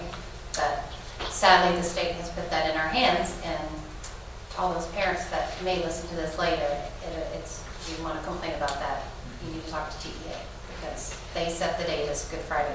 Well, and they did it with us and many others clearly stating, hey, that's Good Friday, and that's typically. And so they ignored our recommendations. Well, I mean, that's what we're led to believe. We did, and this isn't really that unusual. I went back and started doing some research, and actually it's almost an every other year situation. In 15, 16, it was the tests included the Good Friday. 16, 17, we got Good Friday off. 17, 18, they included Good Friday, so we weren't able to use that as a student staff holiday. Of course, this year we have that day off. So it's, fortunately, we found out before we finished our calendar. There are some districts that do this out 2 years in advance, and they're having to go back now and change their calendar. So it was good that we caught it, or at least that we actually held a little bit on our calendar and built in a little bit of padding on that to, again, be able to take that back to our DIC and say, here's where we are. Let's look at how we might have to tweak that, and then we'll bring that back in January. Have we ever taken a look at attendance on that day when that happens and you have to go to school on Good Friday? Has it been impacted? I'm just kind of curious. We haven't looked at it that day. There are other days like Battle of the Flowers that we've done research on because that's one that typically comes up. But we haven't on that day. And really that Friday, what it's going to end up being is it's a school day, but it will also be STAR makeup day on that. That Friday's typically the makeup day. We test either Monday through Thursday or Tuesday through Thursday, and Friday's that makeup day. So you have to have school to provide those opportunities for those students that missed earlier in the week to make up. But we certainly can do research on that. I was just curious because I think the state should pay attention if we do have a healthy number of kids that do not attend. Take a look. Yeah, and if it winds up that way on the calendar, so that would just show up as a day that we're attending? Yes, sir. So I would ask respectfully that you put an asterisk by it, and then at the bottom say state mandated day, STAR protection, if that's all right with the board, so that it's real clear that we didn't pick that day. That was a state mandated day. Because on the years that we can, Alpha, that is a student staff holiday, obviously we have on the years that we can. And like I said, for the last 5 years, it's been an every other year situation with testing. And again, this year, they actually came back and changed or revised that calendar. Mr. President, Dr. Edwards, Yes, sir. did the state send the email or a letter or anything notifying us that the 10th would be a start testing day this year? They did. It came out and through email and through TEA update or TEA letter letting us know that they did change that day. That was last Thursday around 5 o'clock that we received that. When we post the calendar to the public, we might want to attach that letter so somebody gets curious to why we're using Good Friday as a start testing day. They can flip to that email link and say, here's where it came from. And there it is in black and white, so they know it is keeping the state, not from us. Okay, sure. That's good, and then that's a great idea, and then tomorrow we're doing a board update, and we can put our hands on it really easily for Priscilla. We'll stick it in the board update so you all can see where we got it last week. I'm just thinking about making it available to the public. No, I get you, but I'm going to go ahead and put it in your hands now in case you have any questions after tonight's meeting. Dr. Gibson, have y'all contacted John Campbell or Dr. Campbell? I don't think that we have, but that's not a bad idea. I think it'd be a good idea to let them know that, Yeah. It's going to create a problem. Yeah, that's a good idea. It's going to create an attendance problem, and it's going to create a problem for students who probably do need to finish that STAR test. Thank you for that recommendation. That's a good idea. I'll text one of them on the way. Brains has that week. Seems early. That is, I'd have to go back and look, but it's a significant. Is it SSI? I believe so. So there are some SSI in there, and there are some of the others. I'd have to go back and look at the specifics of that.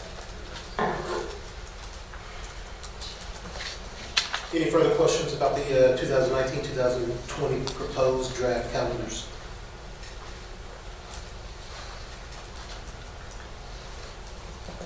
David? No? I was just wondering what the difference between draft 1 and draft 2. One of them is the start date, so there was, actually that's the biggest okay. difference, I see that. was one of the requests was to have a little bit shorter week, but also have that Monday for preparation day on that. So it's really, that's the significant difference between those two, the two calendars. And then we'll have to look at how that impacts the other holidays. Christmas is always one, depending on whether you go the last Friday of December or not, is typically where Christmas falls. And so looking at all those different things. Yeah, okay. Next, we have Kelly Kovacs, staff development waiver. Right, so as we're talking about the calendar, we also have to talk a little bit about professional development because it's part of that. And for the last few years, we've come to you all with a professional development waiver from the state. And that's actually changed a little bit over time. It used to be a full day that we would ask for, and then it was half days. It's now 2,100 minutes that we can ask for from professional development as the state has changed the instructional minutes requirement. So we've done this the last few years. Last year's waiver looks exactly like this year's waiver. It allows us to use, as I said, 2,100 minutes for professional development during the year. Rather than student instruction time, we can allow the students to, we've been using it this year for early release to allow our teachers time to work in PLCs. We do have to send documentation to the state showing how we use that time truly for professional development. So we've been doing that for the last few years and will continue to. Our hope is to bring this back to you as an action item in January if it's available. The waiver's not actually available quite yet, so it'll be January, February that we would like to bring this back to you all for approval. But any questions? Any questions? You said we've done this historically? Several years in a row. Dr. Edwards, do you remember how many years? As far as the request for PD waiver, Yes, sir. it's been many years. I don't remember the exact number, but it's been several years, probably prior to 4 or 5 years ago. And then it changed a little bit when they changed from the 75,600 minutes. So the last decade for sure. Probably so. We asked for this when I was in the staff department. I think you make the rounds from Kovacs to Edwards to Cannon to Dr. Gibson. Everybody's in agreement. Everyone's happy to pass it off. Well, has it been here for 1 year? Has it been here for 4 years? Has it been here Right. for 5 years?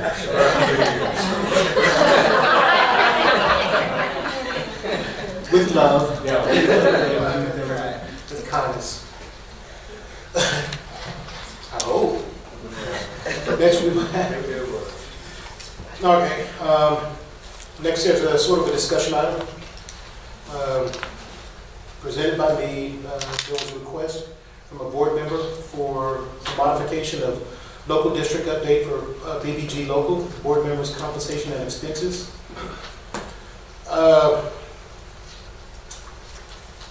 The bottom line, board members, I think the request was board members will not be reimbursed for out-of-state travel expenses other than travel to Washington, D.C. in a budget year when no salary increase has been approved for district employees. If a board member chooses to attend an out-of-state conference during said year, the board member shall be responsible for their expenses. The board committee, consisting of myself, Ed Finley, and Gary Emmett, met on December 4, 2018 to review the requested amendment to this policy. The consensus of the committee was that no change be made to policy BBG local as reimbursement for costs associated with out-of-state training, conferences, and presentation is addressed in board operating procedure and the board training role and authority that is attached in your documents. The relevant board policies, the board policy, BBG, and then of course the board operating procedures. And I asked Dee Dee to give me some follow-up information on May 15th, the May 15th regular meeting. We did, the board approved. Some background, the board did approve that, let me see, 4 estimated costs in the amount of $2,500 to $3,000 per person associated with this travel will be funded out of 2018-2019 general operating budget. Mr. Perkins gave a second. Brief discussion was followed.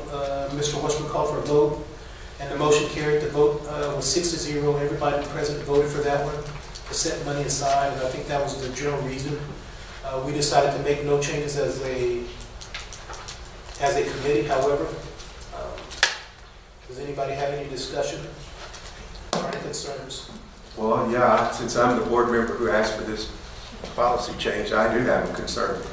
Concern is, last May, we didn't know that we were not going to be able to give a salary increase to our staff members this year. And I think in good faith, and I've said this publicly once, again tonight, and I have had it in writing before, that I think in a year where we're not looking at giving our staff any salary increase, not even the original $500 that we were hoping to do, that it doesn't speak well of board members using district funds to travel to a conference out of state. There's no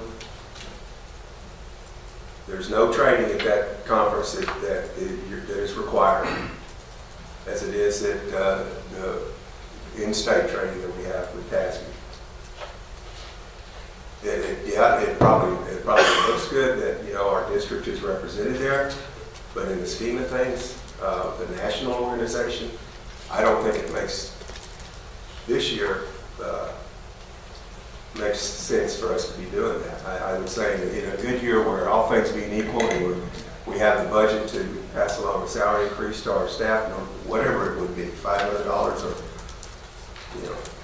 3% on the deadline, whatever it is, that would be fine. Go ahead. But I just don't think it says the right thing that we're willing to go ahead and do that. And regardless of what it says in the board operating procedures, again, we didn't know these things in May.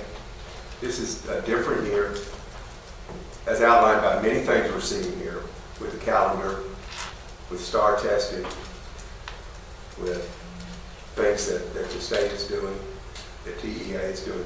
It's a very different kind of year. So the community member was not at the policy meeting. Is that what I'm hearing? She actually was. Dr. Patrisky was at the meeting. She was? You didn't mention her name. I apologize, but Dr. Patrisky was at the meeting, and there was a general consensus. Like I said, now everybody could live with the recommendation we gave the Board of Trustees tonight. Okay. That's the way it is. That's the way it is. But So I just want to say that while I agree that, you know, when we have teachers who we can't give a raise to, we should be looking, we're looking at cutting corners everywhere, and we've shown that in our budget committee meetings. I think one of my concerns is that, you know, like you pointed out, in May, when you voted on this, you didn't know at that time.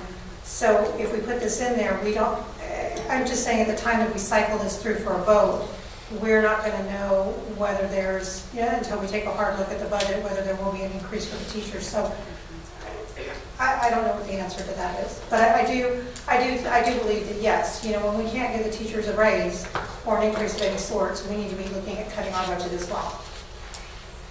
I think one reason we did it in May is because we were wondering on that's what was due was the speaker, if we were going to do, correct me if I'm wrong, but I think that's the reason we did it that early, if I remember right, is because some people wanted to submit their things, I think. And I did submit, and I was accepted, but I've also contacted them to let them know that I would not be attending. Yes, and I was on one of those. You know, again, this is how I feel about it. You know, again, I understand there's a reason for having a representative go to the Capitol, go to Washington, D.C. I believe Mr. Finley is going there and taking it. I think there's a reason for that. I think that's a good thing to do. But I don't see any benefit from attending a conference in Philadelphia, Pennsylvania in April. That again, no board member is going to get any CDC for it, as you would at Tasky. But again, we have a board policy committee believes that there doesn't need to be a change, or if there's a consensus that no change be made, then I guess that's the way it is. Well, some big picture stuff there too. And so we're dealing with a policy. This isn't just a year-by-year thing. It's a policy. So first of all, and that's why I stated that in a year where no salary is given. First of all, I've said this 100 times in the past year. Our teachers are the highest paid teachers in the county. This district, this board, these administrators have bent over backwards over the last 10 to 15 years to be frugal. This has been a ridiculously frugal school board over the last 15 years. It's been a ridiculously frugal administration over the last 15 years. The result of that is that we can pay our teachers more than the average by far, despite the fact that we get less dollars per student than most of our competitors do. I mean, that's a signal that this district has been incredibly frugal, and we haven't been a school board that wastes money either on ourselves or as a district. I mean, we've been incredibly frugal over the years. So we did run the numbers, I think, the other day, just to show what our school board training budget has been in comparison to some other people around here. If I recall correctly, Judson, I think, budgeted maybe 2 times, 3 times as much as we budget for board training. And I think despite the fact that we budgeted maybe 12 to 15,000, I think it was, something like that, on average we've been spending less than 10,000. So, I mean, that goes back, years and years and years. So I don't think this board has been spending too much on training. Hypothetically speaking, if we've got the highest paid teachers, you spend more on board member training. I mean, it's not like we're not paying our teachers. I mean, they're the highest paid in the area. And you can laugh all day long, David. I mean, we're paying them some of the best in the area. We just talked. The Judson School District goes into their fund balance to give a teacher salary increase. We're paying $5,000 more per teacher than the average teacher at Judson gets paid. So, I mean, that's not to say we should not be frugal, because we should be. So the bigger point is we've got a budget for school board member training and travel. As long as we're frugal and within budget and doing what's reasonable. This policy, I mean, here in a couple of years, I think the NSBA is going to be in New Orleans. So according to the policy, it's perfectly okay to go to Dallas, but it's not okay to go to New Orleans, even though it's going to be pretty much the same cost. I mean, the travel reimbursement to go to Dallas is not going to be any more than flight to New Orleans. So I don't know what problem it's trying to solve. Or we're going to Galveston for that matter. So the problem, it's clear what the problem is that I'm talking about the visual of this thing. That's the issue that I have, is the visual of this thing. I don't care what the cost is. That's immaterial. What to me is the visual of this thing. And all I heard when we talked about the TRE was, well, we need to make sure we're lean and we're frugal and we're this and we're that. and, you know, check every corner, cross every T, dot every I. And here we have this example of an unnecessary expense, as far as I'm concerned. So I'll go back to being frugal. If you're paying your teachers the top 5% in the city, and yet your school board is spending in the bottom 25% for travel and training, I'd argue that is being pretty frugal. Okay. And we just are. We're not blowing money as a school board around here, from what I can tell. And I'm all for one or two trustees going to various conferences across the country. I mean, that's going to give Robert Beer an opportunity to possibly be TASB president someday, and that's a good thing for our district. And a lot of that comes from him volunteering his time, or any other trustee volunteering their time. No one gets paid to go to these conferences. And I don't have a problem going if somebody wants to go, but let them pay for it themselves this year. Okay, so that's my big picture. We're not being wasteful with our money. We've been an incredibly frugal school board for decades here, and I think the results vindicated that. So this is just a curiosity. Do we allow our teachers to go out of state to conferences and we pay for that? Just a curiosity. Yeah, generally, yes. For the most part, it is when they're being recognized or they've been asked to sit on a panel or speak at a panel or something like that. Unless there is something that's only available outside of state. I think there's a lot of competitions and things like that they go out of state for. Yeah, they do that as well. Some of the training, like IB training, is not available in Texas. Correct. Can I get a show of hands of which board members are going to go to NASD this year? There's only, yeah. No. There's only two. He's going to Washington, D.C., the Advocacy Institute. There's only two people that... The National Association Convention in Philadelphia. There's only two people who have not registered yet, or that have not pulled out, and that's Gary and myself.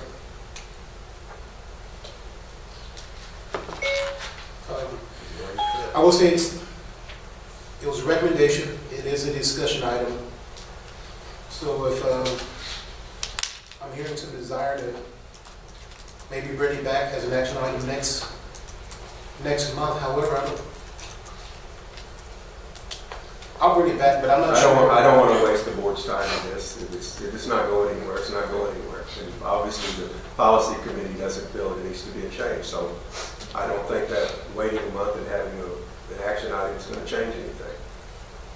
Well, I don't think so. The policy committee doesn't decide policy. It's the board of trustees. And I hear 2 or 3 people, based upon the comments, that may have concerns about,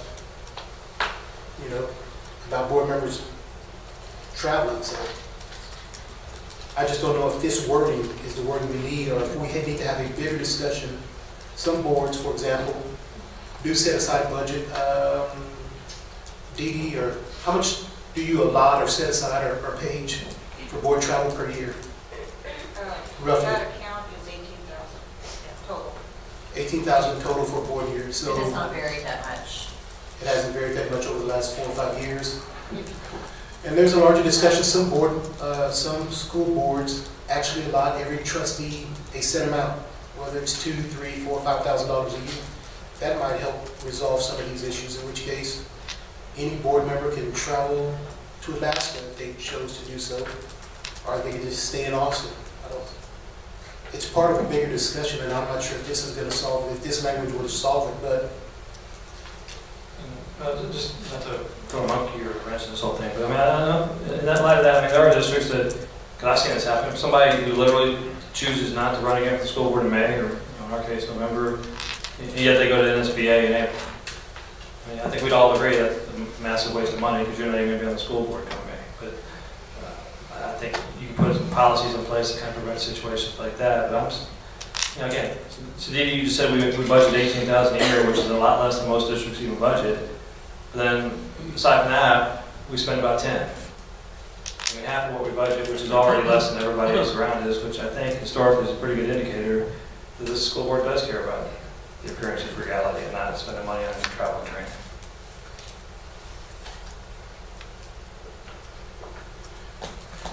No further discussion?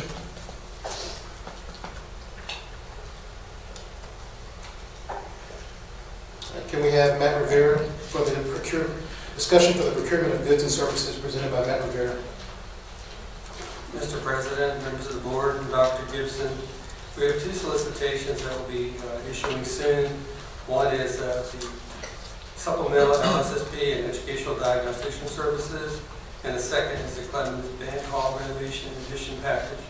The purpose of this item is just to see if you have any questions. If necessary, we've talked about the Band Hall addition renovation previously. We're planning on issuing that early in January. Mr. Mosley, we won't add any details. If you have any questions, we're here. Mr. Light was here earlier. And as far as the LSSP, educational diagnostic services, there's a lot to say about that, on why we need that. And Mrs. Williams is here if you have any questions about that. Can I ask Mr. Light, on the Clemens Band Hall renovation addition, do you have any idea from y'all's discussions about the length of time for that? I think our tentative time frame is we'll begin work April 1st, which we'll have to displace some folks then. But doing that, we should be able to get the band back into the 2 band rooms by the time summer band starts, hopefully by August 1st. All right. So they won't disrupt any contests or anything like that? No, we won't have some of the storage done. No, it definitely won't interrupt contest. Okay. When school starts, we may not be in the orchestra room and we may not have the additional storage, but they will have a place for summer band. Is that where the portables are going to be going? And the orchestra and the storage should be done October? Yeah. Okay, all right. Okay. And so with the design of this and everything, the band folks, they're happy with the changes that are going to be made. They're good to go with this. Yes. It's improving for them, the space and everything else. They've been involved every step of the way, talking about all the details. I usually leave a meeting here and head straight across the street and discuss with them. In fact, we were discussing doors today. So, yeah, they're involved in all the details. Good. I guess you got to have doors.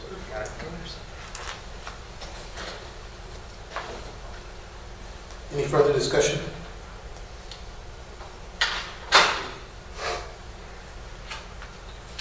All right. Any board member? Agenda items requiring board action are routinely brought to the Board of Trustees for discussion 1 month and brought back to the board for consideration and possible action at a later date, typically the following month. This item allows trustees an opportunity to consider which discussion items on this month's agenda may be eligible for board action under the consent agenda of a future meeting. Any item placed under the consent agenda may be pulled and voted on separately if requested by a board member. Right now, what we do have for possible action items next month, are the 2019-2020 school calendar. That's correct. Correct, number 4, number 5, and number 7. Staff development waiver by COVAX. Local district update, BBG, by myself.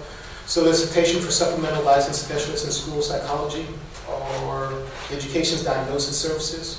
Williams and Rivera, and solicitation for Clemens Band Hall renovation and addition. Krusky, Light, Rivera. Mr. President, my apologies. The date on the LSSB and educational diagnostician, because of the timelines involved, will lead to the board back until February, so we anticipate that coming back. As Mr. Mosley just pointed out, before you schedule, Clemens Band Hall won't be until February as well. Okay, so we'll just stick a pin, and so that's number 4 and 5. Yeah, number 4 and number 5. 4, 5. Yeah, the calendar, you ready? Yes, we sent out, yeah. So let me just do it this way. Everybody good with the calendar being on consent? Yes. Yes. Okay, everybody good with the staff development waiver being on consent? Yes. And number 6, the policy, I'll let you.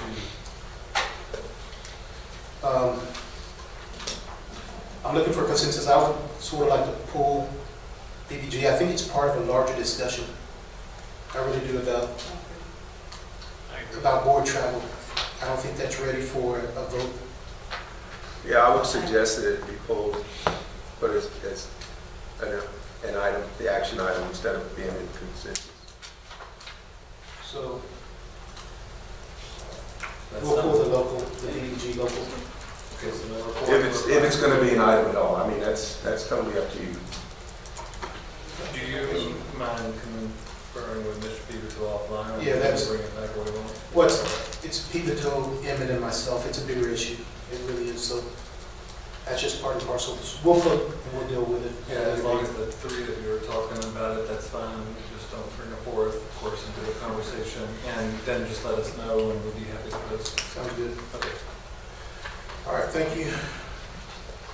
Consent items, Dr. Gibson.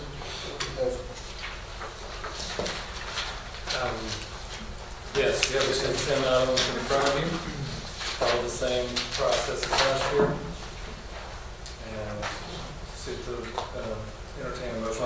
Mr. President, I'll make a motion to approve the consent agenda items as presented in the board packet, I guess with the exception of the addendum that was placed in front of us. Correct. That each one of us should have in our tables with respect to the purchase of goods and services in excess of $50,000. Otherwise, I move to approve all the consent agenda items, to include the addendum. Thank you.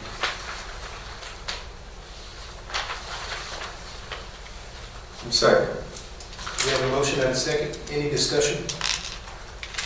I don't follow, are we pulling the addendum or are we not? The motion was to Including that. include the addendum. To include the addendum, Yeah. okay. So A through G, including the addendum. Yes. Any discussion? All those in favor, raise your right hand. Motion passes 7-0. Page 74. Other action, request for board approval, budget amendment number 3, special education, position funding presented by Paige Maloney. Thank you, Mr. President, members of the board, and Dr. Gibson. The board is asked to consider additional general operating funds this evening in functions 11, 13, and 31 in the amount of $634,013 for the 18-19 school year. The requested funds are in response to the increase in the number of students identified with special education needs and the corresponding services that accompany those needs, as we discussed for the positions in last night's board meeting. This will be detailed in Budget Amendment 2 and will come from the unassigned general operating fund balance in that detail.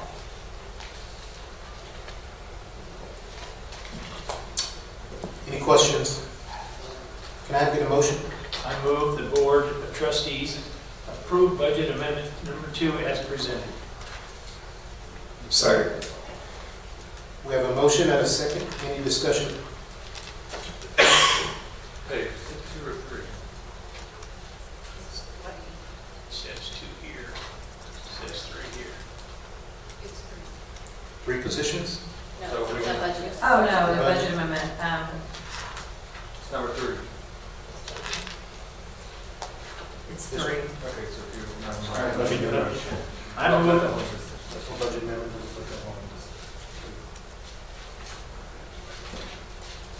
You have to, the person who made the motion has to amend the motion.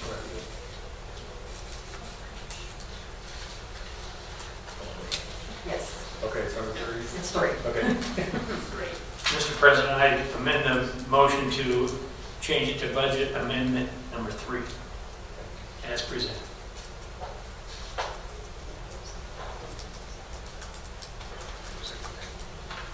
Still need a second. Okay, second. We have a motion and a second that the Board of Trustees approve budget amendment number 3 as presented. Any discussion? So the number of positions, how many positions? The budget amendment is going to include how many? That's the next one. We come from the other side, general operating budget, okay. Yeah, you can go ahead and look at it if you want to. Yeah, the money is approved first on page 77 shows the position. And then, all those in favor of the motion, raise your right hand. Motion passes 7-0. Wow. I think they're You're coming to your school? Yes, yes. Y'all picked well tonight. Mr. President, if I remember right, you have to make the funds available first before the contract can be expanded. You're correct. Don't celebrate that. Oh, Brenda Cannon, approval of new positions. Yes, this action item is to approve the positions that the budget amendment just was considered for. This is for special education staff due to the increase in the number of students and the increase in the needs of the students. And you were asking the number of staff members. It would run 6 teachers, special education teachers, 8 special education paras, 2 LSSPs, 2 speech pathologists, and an instructional coach for special education. Can I get a motion? I move that the Board of Trustees approve the attached new positions for the Special Education Department for the 2018-2019 school year. I'll second. We have a motion and a second. Can I get to any discussion? I just noticed when we go to that page, this is for starting January, correct, till the rest of the year. So to remain that for the following year, we'll have to double that amount. We went ahead on the speech pathologists and the LSSPs, we've included a full year's amount, because if we aren't able to find those locally to hire them on full-time, we may have to contract out at a higher rate. So it won't be completely doubled, but it is significantly more, yes. How much are we contracting out now to pay? What's the contract amount? Ms. Williams, do you have ballpark for 6,200s? Do it this way, instead of trying to come up with a dollar figure, just how many people do we contract out? We have vacancies right now for 1 speech pathologist with no applicants, a vacancy for an LSSP diagnostician with no applicants that we haven't already interviewed. And so we are contracting in those areas. Some are for full-time support on a campus, some are for overflow evaluations. And at this time, our current source for most of these positions no longer has people who can provide those even contracted services. So we probably have anywhere from 2 to 6 vendors or participants in those areas, depending upon which pieces of the assessment piece or art process they'll be supporting. I don't think it's a double amount, like for a position that we're paying double, but I can get you the ratio. No, that's okay. In case some people hadn't realized, and we talked about it the last time, but that's just from January to that. Well, yeah, my recollection was Ms. Cannon said 1920 expected to meet grow. them. Again, because the numbers were growing. This is Correct, almost so a baseline. this is just helping us get through the 18-19 school year. We're working on staffing with principals now for the following school year, so 19-20, we probably will see an increase in the need for staff again. If I may, in 16-17, we tested 350 students, 17-18, 366, and with the way it's trending right now, we could get fairly close to 500 by the end of this school year. Yeah, and to that end, Ms. Maloney has included a graphic I think she may have shared before with the board. I can't remember, maybe not in the budget parameter number, that kind of shows that's the testing part of it, and we're already seeing the qualified part of it. So we're around 10% right now. So we're from 8.5% to 10%. We're almost to 11% now. We're almost to 11%. And those funds, that we're already rolling those into our position control as fully funded for next year. I mean, we're including the fully funded costs of those positions that we're hiring or going to approve this evening. Just stay tuned. It'll be a part of the 20 budget discussion. But the state does pay more per Yeah, depending on the need of the child and instructional arrangement. we get a weight from 105 to 125 or Ms. Williams, do you any idea on the numbers that you stated about tested and qualified? What do you have any idea about the percentage of those who were tested as far as those who were teacher recommended or parent recommended? We are keeping track of that difference, and we have a much higher qualification rate for those referrals that come from the campuses. Yeah. Okay. And we're continuing to work with our campuses on guidelines on how to answer those parent requests for referrals. Okay. Yeah, good. Factored into the climate in which we are in with special education right now about child find. Yeah. Okay. Thank you.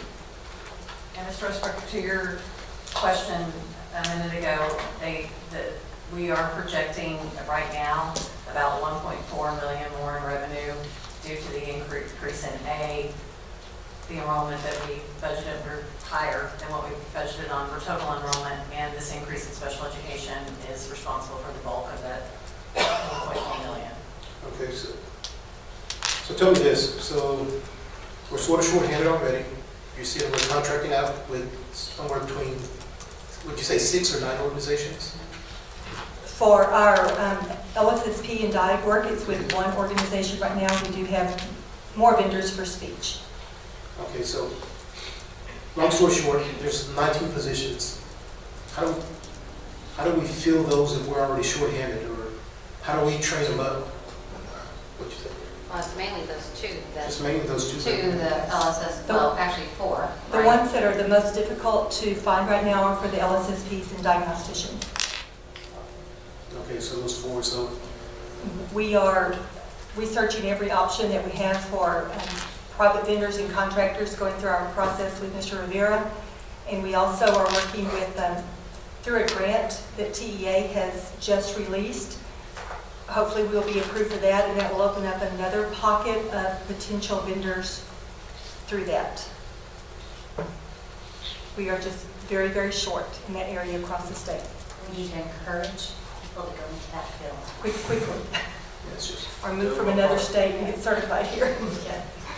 Well, they can make more money working for an organization and exactly. not have to deal with all the other stuff that the teacher has to deal with on a daily basis. It's going to be kind of hard to have individuals go into that field. And unfortunately, once they do, they kind of figure it out and then they go work for those organizations. So I would say we have a fabulous staff of assessment people right here, and we're very, very thankful that they're here and try our best to take good care of them. Thank you very much. All those in favor of the motion, raise your right hand. Motion passes 7-0. yeah. She can tell me not to clap. You're good. Dr. Edwards, Yes, sir. TASB policy review. Yes, sir. Thank you, Mr. Westbrook, Dr. Gibson, members of the board. We're actually bringing back policy EIC local and FM local. This was approved. These two were part of the study that was approved last month. However, there was some language that we needed to bring back to better allow us to respond and serve our students, specifically as it relates to policy EIC. In the areas highlighted, the original that was brought back, or that was brought and approved last time, just specifically mentioned advanced under the category of the weighted grade system. We need to expand that. An example of that is that if we just pigeonhole it to that, and don't include pre-AP, pre-IB, there are students that are taking those classes now that's going to be a part of their transcript for the next 5 years. And so we needed to broaden that to include all of that language. So when a student does have that on the transcript, it's correlated to what we perceive as honors classes on the new policy. So basically, it would, this policy was revised when we changed our weighted grading system 4 years ago. We had to do it in steps. So if you're a graduate of this year, you're under this policy. If you're a graduate of this year, you're under this policy. And to avoid that, we just continue to have all of the wording of what those advanced classes may be. So as it reports on a transcript and things like that, it correlates and it matches up on that. Dr. Evans, I might add that he went through all this times 3 with the policy committee, and it's come through them with a favorable recommendation. Yes, sir. And then the other policy, same as we talked about with the policy committee, it really just allows us to add the word honors in policy FM local. We added that word again and drew a reference back to from FM local to EIC. If there's ever a question of what all encompasses those honors courses, it directly correlates to that policy. And again, we took this before the committee and they confirmed that. So it's just a tweaking of some of the words to better align with transcripts, with grading and those type of things. Can I get a motion? Mr. President, I move the Board of Trustees approve the recommended revisions to the following 2 local policies contained in sections E and F of the District's local policy manual per the TASB policy review and comprehensive audit of these sections. The following policies are effective EIC local and FM local. I second. I have a motion and a second. Any discussion or questions? Just for clarification, the change really, the reason we went back for the second change was really to make sure that we had historical, everything was historically correct forward and back, so that whatever we have had in the past will continue to be correct today and on in the future. And so it really was continuity of terminology more than anything else. And it doesn't change the effect of it, but it's really more make sure that we're calling it what it really is, going backwards and going forward. Yes, sir. And part of it came through with College Board now, the pre-AP wording, you have to buy into that if you don't. So our courses moving forward in that category in that way will be labeled as honors. You won't see pre-AP English 1, pre-AP English 2, those type of things because of some of the, I guess, the trademark or copyright of College Board. And so it will be honors, and so now all of those will show listed in policy, so it correlates with transcript, and as you said, those type of things in a big, broad category. Thank you. Any further discussion, questions? All those in favor, raise your right hand. Motion passes 7-0. Local district, policy update, CW local. Per board member request, the attached revision of policy CW local was drafted and reviewed by board policy committee members and was placed on the November 13th, 2018 regular board meeting agenda for discussion. Per board request, this item has been placed on this month's agenda for consideration and possible action. For sort of a background information, Dee Dee, how many times has this policy been addressed over the last, I think it was 6 or 10 years? I can't remember, we counted 7 or 8. Yeah, for 10 years. 10 years.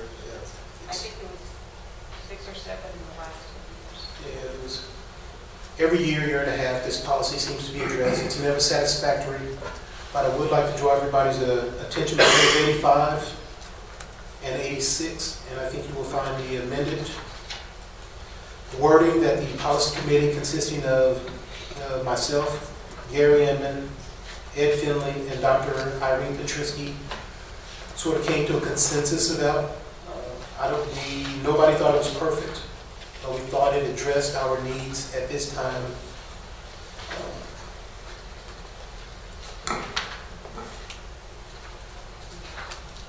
I think, yes, we need a motion, but before we discuss, I think on page 85, I think all requests shall be made in writing and submitted to the superintendent is very important.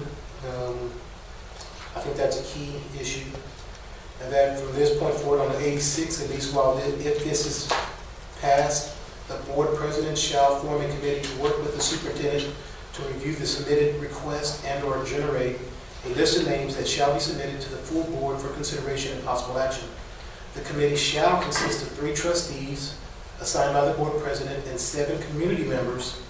1 community member is selected by each trustee. The board will not consider naming, renaming, or dedicating an existing campus our district facility, or any area within an existing campus or district facility for the following individuals: a current trustee, or for any person related to a current trustee by blood within the third degree or by marriage within the second degree, a former trustee who has not been separated from the district for a minimum of 2 years, an individual currently employed with the district, a former employee of the district who has not been separated from the district for a minimum of 2 years. That's sort of the wording that was come up with, that we generated at the policy committee. So if I can get a motion, we can discuss this.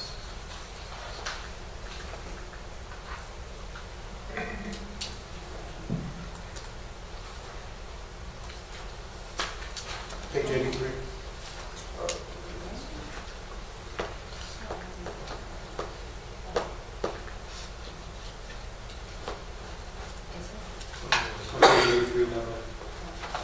So just a potential motion for you to consider, Ms. Trasbeck, Yes. is to accept the recommendation from the policy committee and adopt the proposed language for CWO. I move that the Board of Trustees approve the recommended adoption, the recommended policy by the Board Policy Committee for the revision to policy CW local on the naming of facilities. Second. There's been a motion and a second. Any discussion? Mr. President, it's somewhat related. I'm not sure of the timeline, so that's kind of what I'm asking, not to put anybody on the spot. But over the past 6 months, it's my understanding we've had at least 2 names / facilities / parts of facilities and whatnot that were recommended for naming or renaming. Do you recall when that was made? And if I recall correctly, those were made prior to us beginning the discussion of changing this policy. Is that correct? I mean, if we don't know the exact dates, is at least those 2 were made before any discussion of changing the policy took place? More or less correct. You're correct. Okay, so I think it's appropriate at this time to kind of point out, I mean, even if we change this policy, I would still hate to see those 2 then be matched up against the new policy. We ought to at least, if we go forward just like this, when anybody makes a recommendation, they shouldn't then be subject to whatever new policy we possibly have to come up with 2 or 3 years down the road. So just whatever names were already underway, or whatever facilities were underway when this discussion began, I'd still like to see that move forward based upon the old policy. Well, I think I would recommend if the board agrees to that, to just then not adopt this and let us do those 2 and then adopt this after the I've said this all along. I mean, I think it's wrong. I mean, whatever the circumstances are, to start changing the policy to fit a certain thing that's already underway, as opposed to just applying the current policy. It's like changing the law on somebody after something's already taken place. I mean, you just don't do that. I'm personally okay with the policy change here, but it's kind of changing the rules of the game in midstream on things that have already taken place, I guess, is part of the issue I have. So. I would just postpone a vote on this and consider those 2, I think, and then bring these back after those 2 are considered. Just my thoughts. I think it'll get very confusing to try to, which policy language are we looking at as we... Well, and if I may, once you adopt local policy, it is local policy. And so if you adopt it tonight and come back to try to make a decision on a policy, you will be in violation of your own policy if you don't follow this one. But if we change it every year and a half, we could just change it again and vote on it again. Yes, you could. It's almost like our time is free. We got nothing better to do. I think we're generating busy work. Yes and no. Gary, and it does make a valid point. We did, in a sense, change the rules of the game after the game already started. We don't want to adopt it, we don't have to adopt it, and we can move forward. This will go to a naming committee, and the naming committee will then present it to the board, and then we can vote on it, we can move forward. My question from day one on this thing is, why is this even necessary? Have we been inundated with naming of facilities for board members. I've been on this board 11 and a half years, and I've never heard of one. Most recent one, in fact, the only one I've been heard of it was we got a request from George Ricks, former board member, former board president, for the ROTC facility at Still High School for Scott Herrick, who was a longtime board member who unfortunately has passed away. And I know of one other that we received that I recused myself on, which was the right thing to do, and I would do it again. So was this caused because of one or both of those? Because that's when this came up. Actually, I think Mr. Cruz is not on the board anymore, is the one who asked for the policy revision, if I'm correct. And that's what started the policy committee meetings. Yeah, so I think it's just like the travel and training where somebody brought up an issue that nobody even thought about. And then subsequent discussions then led to, well, what about this and what about that? And all of a sudden it morphed into something that didn't start out to be, I guess. But I think it's how we got here. But yeah, it just doesn't feel right to, and this isn't the first time, but honestly, it's happened to me. To something like that to come forward, and then it's almost like you're changing the policy to either fit some request or to deny a request based on a policy that's done after the fact, in a sense. And I just don't think that's right, whether we're okay with this new policy or not. Yeah, so that's good. Somebody asked me whatever happened to those two names that were brought forward a couple months ago. I mean, who knows whatever happened to that?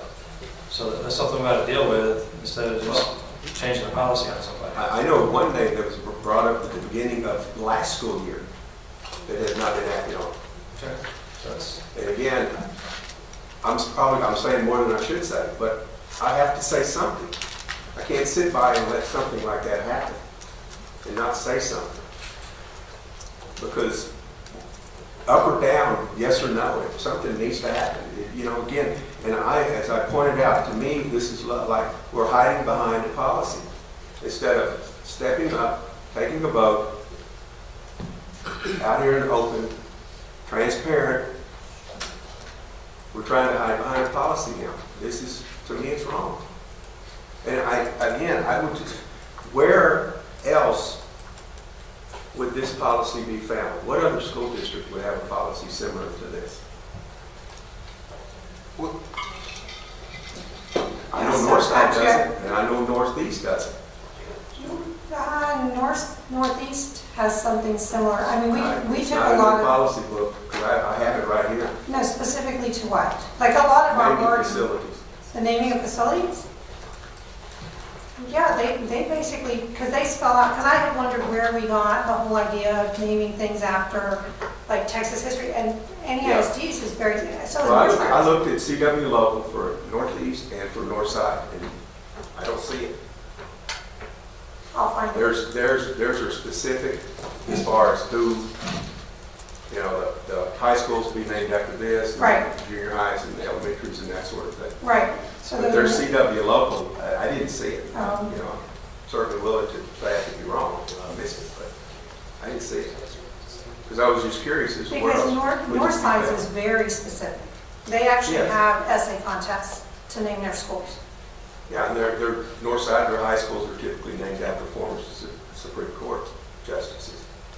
Now, Northeast, if I'm not mistaken, does allow for local board member administrators to be named, to have facilities named.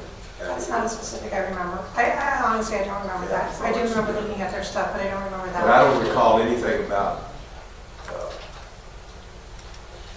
the wording like this. I'm just curious as to where this was coming from.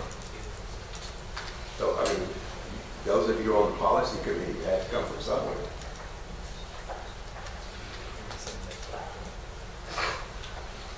So again, I'm asking a question. Yeah. Can I get an answer? I'm about to give you an answer. So, I don't think this was on anybody's radar, quite honestly.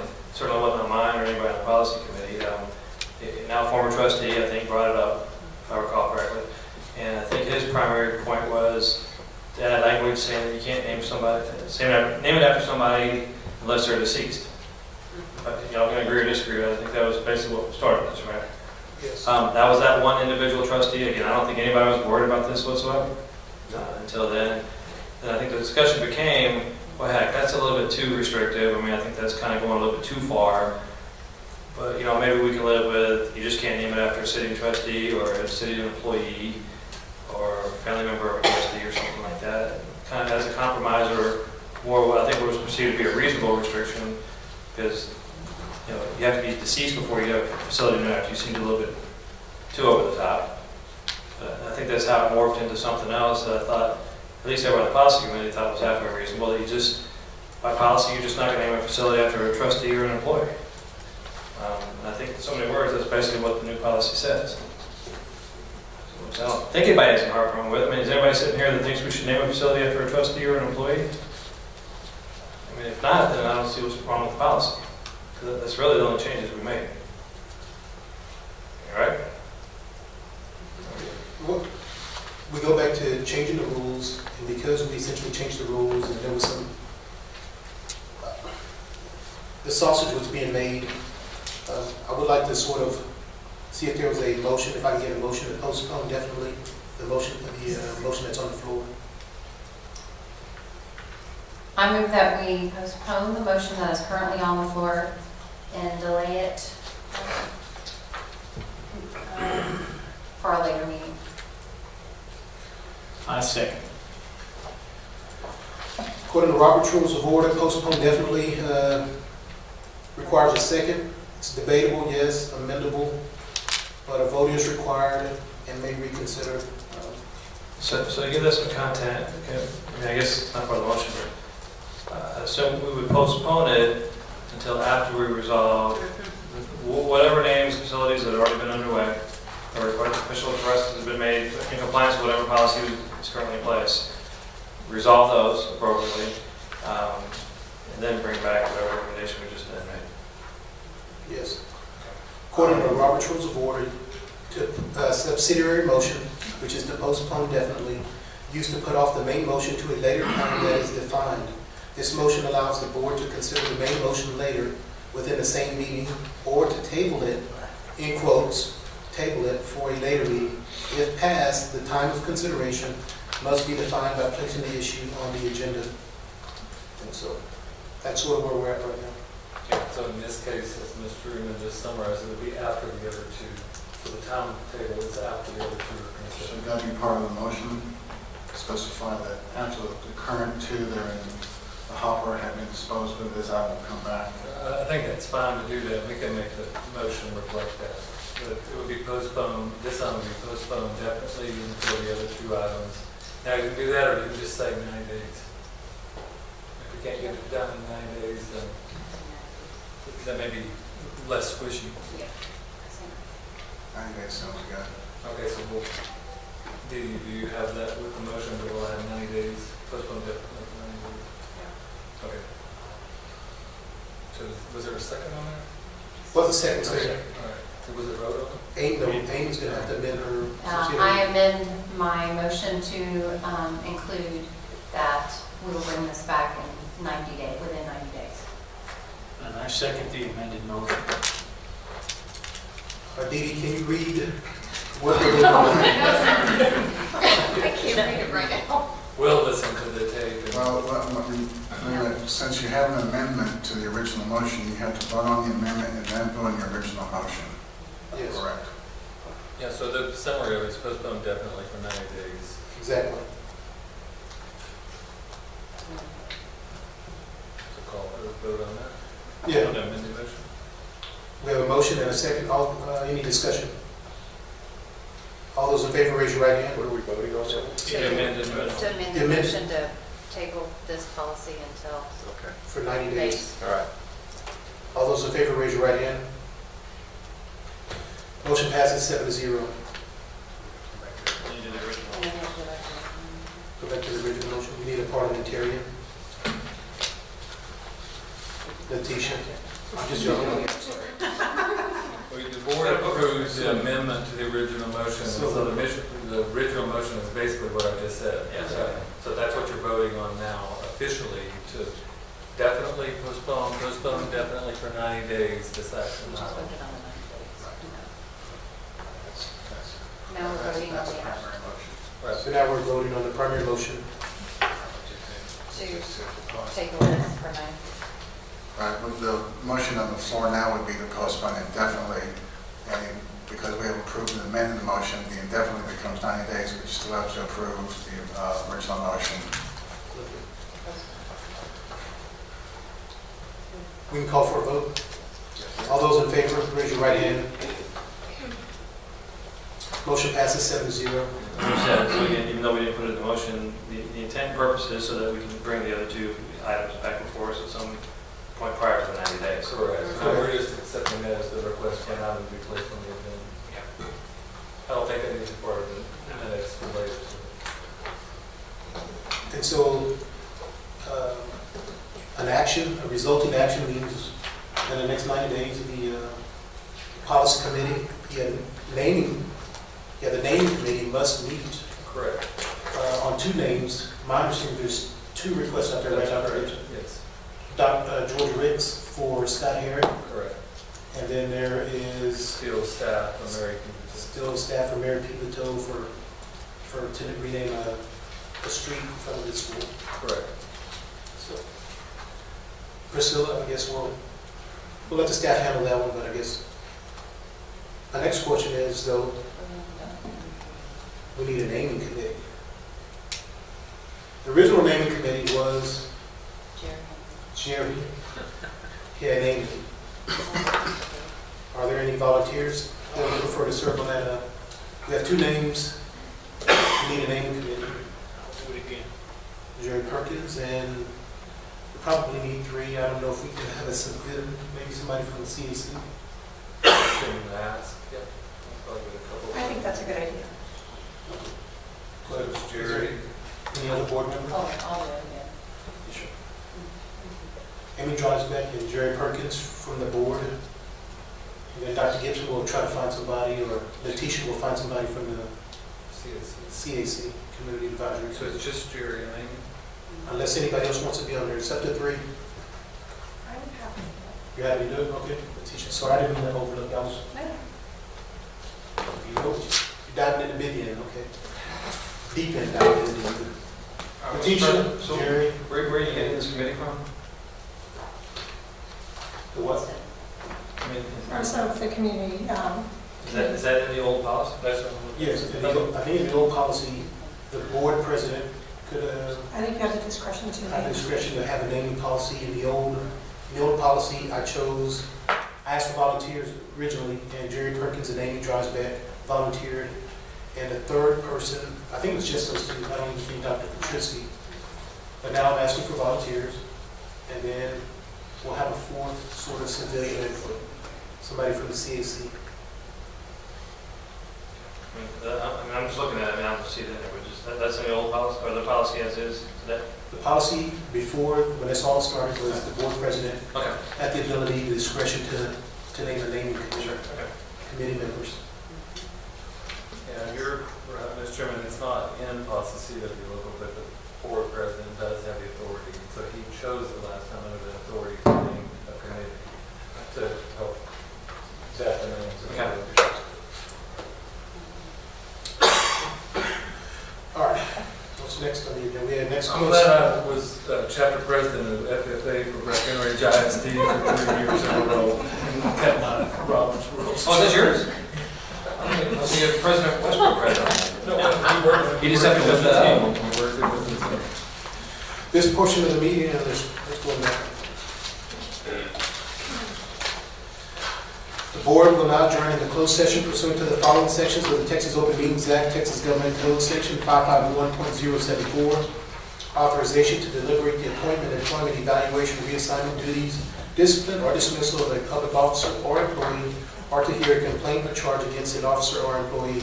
551.072, authorization to deliberate the purchase, exchange, lease, or value of real property if deliberation in an open meeting would have a detrimental effect on the position of the governmental body in negotiations with a third person.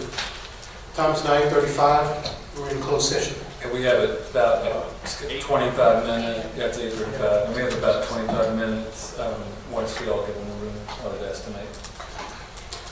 Thank you for your patience. Congratulations to the two principals.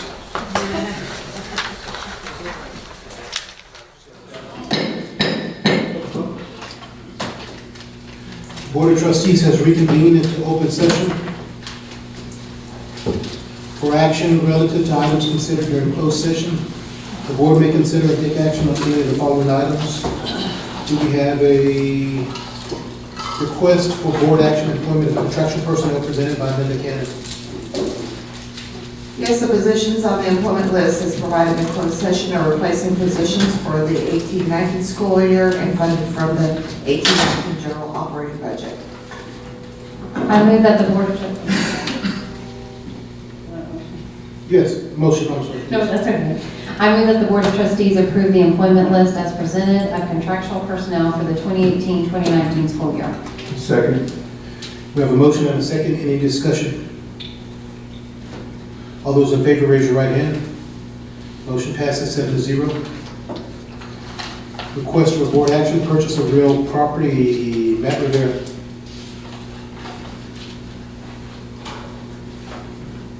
I beg your indulgence, Mr. President.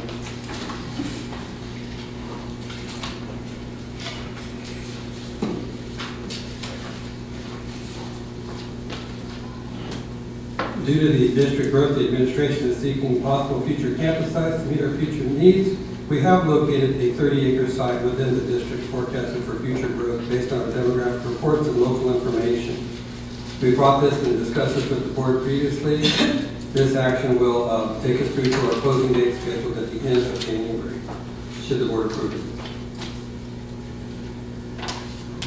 We have a motion. I move that the Board of Trustees adopt the resolution approving the purchase of real property, a 29.87 acre site located near Green Valley Road and FM 1103 is previously authorized in closed session and authorized superintendent to execute a real estate sales contract with sellers to tender the purchase price and other closing costs and to execute all documents necessary to purchase the property. Second. We have a motion and a second. Any discussion? All those in favor, raise your right hand. Motion passes 7-0. Board consideration and possible action, selection of officers, organization of the Board of Trustees as presented by Robert West.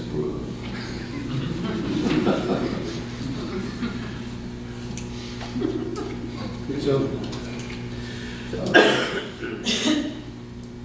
action on the reorganization of board officers is required following each election cycle. We just had one in November. The board may also organize at other times. This last came up at the request of another board member who's no longer here. We addressed it halfway through the term. Everybody's term is 2 years. We addressed it halfway through Gary Emmons' term. We addressed it after this election cycle and halfway through my term. Do we have a motion to address the organization of the Board of Trustees? Well, I'll make the motion that the board approve retaining all of the current trustees and add Mr. Ed Finley as the assistant secretary to serve the remainder of this term. I second. We have a motion and a second to have all board members remain the same and add Ed Finley as assistant secretary for the remaining year until next year, 2019. Any discussion? Not to be a picker, I think it's customary to ask the person to accept the position, which I do. We have a motion. You don't have a You're almost making me want to nominate someone else. Jason in the past, there was a courtesy to ask the person if that's relevant that they're. we're not nice. All those in favor of the motion, raise your right hand. Motion passes 7-0. There's no, Jerry Perkins, we have the board Review of the board agenda. I have it neatly stacked here somewhere.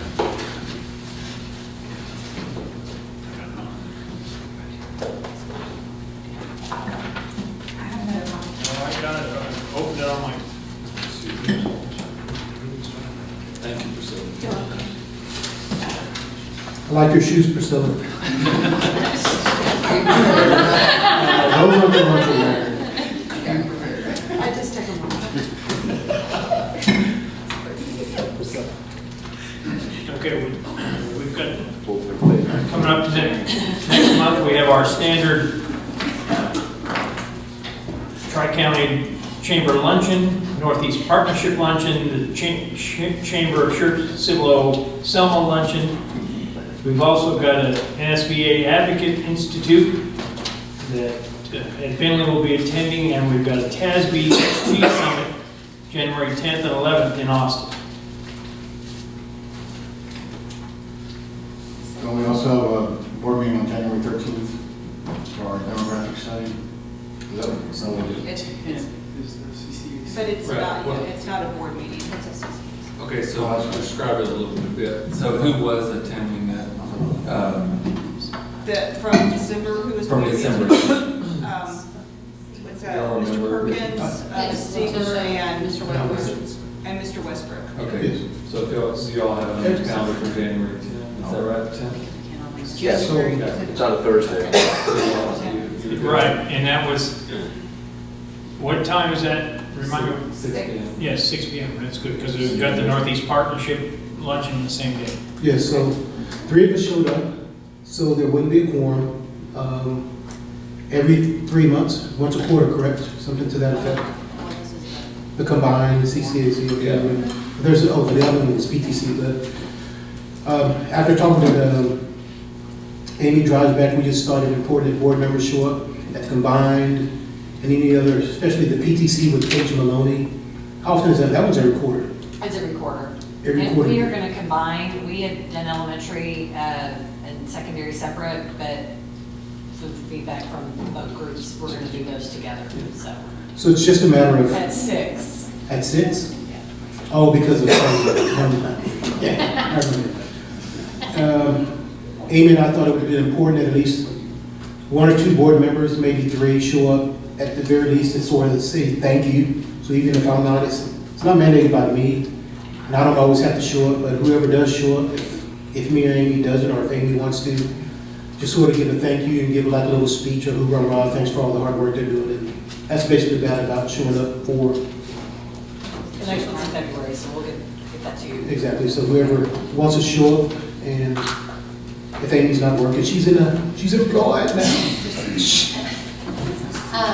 Yeah, so for, just maybe for discussion for later or now, I don't know, we had that elected officials meeting, and I think the elected officials really liked meeting with us. They loved getting to know our issues, and I think they kind of wanted to meet more often. I don't think we left with any resolution. More often than once a year. Right, more often than once a year. So do you remember what it was? We met twice last year. Twice last year? We met twice. Okay. We met in the spring. So I guess it's sort of I question. wasn't an elected official. The original idea came from Gary Emmett. He wanted to, that was a leftover from him. And we met twice last, we did, It was. but we did meet twice last year with the elected Yeah, we officials. met in the spring and. Okay, so this is moving forward. So do you want it 2 or 3 times? And when, and that's What about your- during a legislative session, we meet 3, but then on an off year, only twice, you know what I mean? Give them feedback. Given that, doing the legislature, yeah, Amy is correct. Next year might be important to, so we're all on one accord to meet more than twice. So next year is going to be a very important year. Okay. This is a question, do we know when legislative day is in Austin? Is that in March or February? February 26th. February 26th, okay. It's the same day as the. It's TASB Day. That's it. Okay, that's going to be part of the calendar. And how many of us are going to that? Priscilla, do you know how many are signed up? Our plan to do it. For the task? XG Summit. For XG, 2. Wait, no, not actually legislative. No, the no. legislative. No one's responding to that one yet. For the But legislative. I'll can send it out again. Okay. on February 26th. Poor Priscilla. But is that one of those where only 3 can go? No, No. it's free too, there's no registration fees. I'll send it out. Okay. I think Dr. Gibson usually takes the Suburban and Krispy Kreme donuts. He's on that keto Whole 30 diet. I'll get you whatever you want. I didn't get it. Anything else? So I do show on Friday, the January 11th, that the Education Foundation prize control is out there. And David Pivato's name is listed there. Yeah, that's the day right now, the weather report. Yeah, well, the weather has to be as bad as it possibly can be before we head out. That's why I never show up. If it's not bad enough, you don't go? So you're saying January 11th is going to be snowy? Say what? Schedule is a bad weather day. One other question, Priscilla, you want to talk about this? Is everybody supposed to fill this out? Because I know we've been negligent and at the very least not consistent in. If you can just fill that out and turn it in on. But this is December, so you want it at the beginning of the month? We're supposed to do that each month, right? I mean, we're supposed to just go on. I'll leave that form for you, for everyone, every board meeting that we have now. And then just turn it back in the next And then you month. can just turn it in, right? I would just like to note that I've already turned mine in.